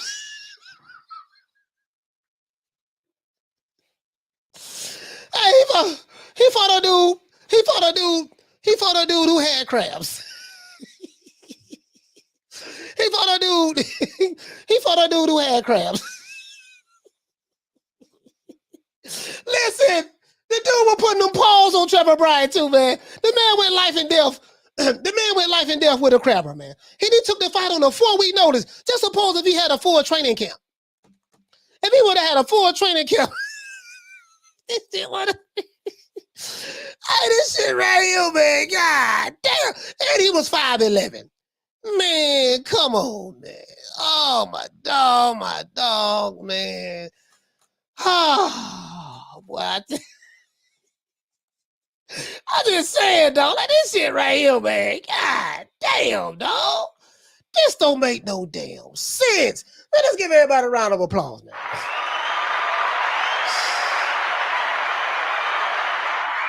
Man, we gonna put some, I'm gonna have to reach out to somebody to see can I get Trevor Bryant on here. It'll be an honor and a privilege for me to have Trevor Bryant on the show. It'll be an honor and a privilege. We'll get to clown him on the show. Hey, we gonna get him on the show. We gonna tell all kind of jokes. Hey, look here, man. Trevor, look here, man. Don't you know you got the historic WBA title? That Muhammad Ali had and Larry Holmes had and Ken Norton. Don't you know you got the historic belt? You know what I mean? They came out with the super belt back in 2001. You got technically, to be honest with you, you're really the real champion. The guy who got the super, that was a new belt that was invented for Lennox Lewis, but you the real champ. And we like, bro, because I'm very sarcastic and I'm always throwing shade. So, I think I'm witty enough to pull off some one-liners and say some slick shit without him catching on. Now, that's if I can stop laughing. If I can stop laughing. It's gonna be hard to do it. You know, I can do it. I just can't smoke no weed that day. If I don't smoke no weed that day, I'll be good. But if I smoke some weed, boy, this shit gonna be hilarious, man. Hey, let's give everybody. We gave everybody a round of applause, man. Let's go ahead and give everybody a shout out, man. Shout out, man, to the Boxing Lounge. Hey, Leroy. Shout out to the Boxing Lounge. Shout out to Arno Moketsi. Shout out to Manny 209, Juan Carrillo, Dragon Leg, Will Sargentson, Big Hawk from Maryland, Knockdown 305, Adrian Big 30, Mike from Boston, Frankly Sherry, F Society, Bernard Burton. Shout out to Cassidy. Shout out to Tony Boswell. Shout out to my brother Troy Graham, AB Sounds, Kathy W, Dean West, Jim 82, 2 Matador, Miguel Charco. Shout out to Karma Serene, the Queen Karma Serene. Shout out to Jay Miller. Shout out to Here to There, True Gritter 402, Malcolm Roach from Houston. Shout out to Hair Hero Elite from Orlando, Jay Rodriguez, Follow Bond, Philo 58. Shout out to Ralph Reacts. Shout out to my main man Ron Boy Fresh from DC. Dante, salute to you fam right here in Tampa Bay with the boy. Shout out to Ronald Finkley. Shout out to Charles N, Chick from LA, Damian Bennett from Maryland, from Baltimore. Shout out to Lonnie Laughlin, the Queen Lil Green Eyes P, my brother Charlo from London. Shout out to Ahmed. Shout out to Jack Guadatama. Shout out to Thomas Jones, Jason Dockery, the Queen Fistiana Fights, the Queen Misfit, my homeboy Retro Boston and Documentarist, Schoolo X-Man, my main man Mark Nash from the ATL, Rider of the Storm, Carl Henson, Philly Fly, the Queen Bless 365, Ace Need, Dr. Paul Evans, the good doctor, Mr. Pads. Shout out to the Queen Arlette. Salute to my big sister, the Queen Lisa Bells, my main man from Detroit, Smith & West, and Punch Perfect Boxing. And let's give a shout out to the phone callers. Shout out to SC from San Diego. Shout out to Francisco from San Diego. Shout out to Knox from Beatmore. Shout out to D-Ray from Omaha, Nebraska. Shout out to Manny from Maryland. Shout out to Sly from Ohio. Sly, Tennessee. Shout out to Anthony from Texas. Shout out to my brother Kareem from Clearwater. Shout out to Marcus from Alabama. Shout out to Derek from Miami. Shout out to my main man Get the Smoke from Oakland. Shout out to Eric from Texas. Shout out to Electro Jed from New Mexico. And other than that, guys, I love you guys. We did it again. We did it first. We did it first. And we motivate even the greats. We did it first. We did it first. And we motivate even the greats. That's what we do, guys. Shout out to Bernard Burton now. Shout out to Alex Zabeda. Shout out to Steel Shelf. Shout out to Edwin Castillo. Salute to everyone in the chat. Jay Smooth. My main man, I said Knockdown 305. The Kiji. Shout out to you, Con Shinery. Jeff Lucietta. Salute to you, fam. And everybody, Mo9. And everyone I forgot. If I forgot you, please forgive me. Other than that, that's it. Edwin Castillo. Salute to you, fam. Other than that, that's it. It's from boy Coach Malachi Williams signing out. New Media Today USA Boxing. Salute to the family. We'll see you guys tomorrow, 3 o'clock Eastern Standard Time. You know my motto. Don't meet me there, beat me there. Peace. Man, I'm out of here, bro. Let's go. Come on.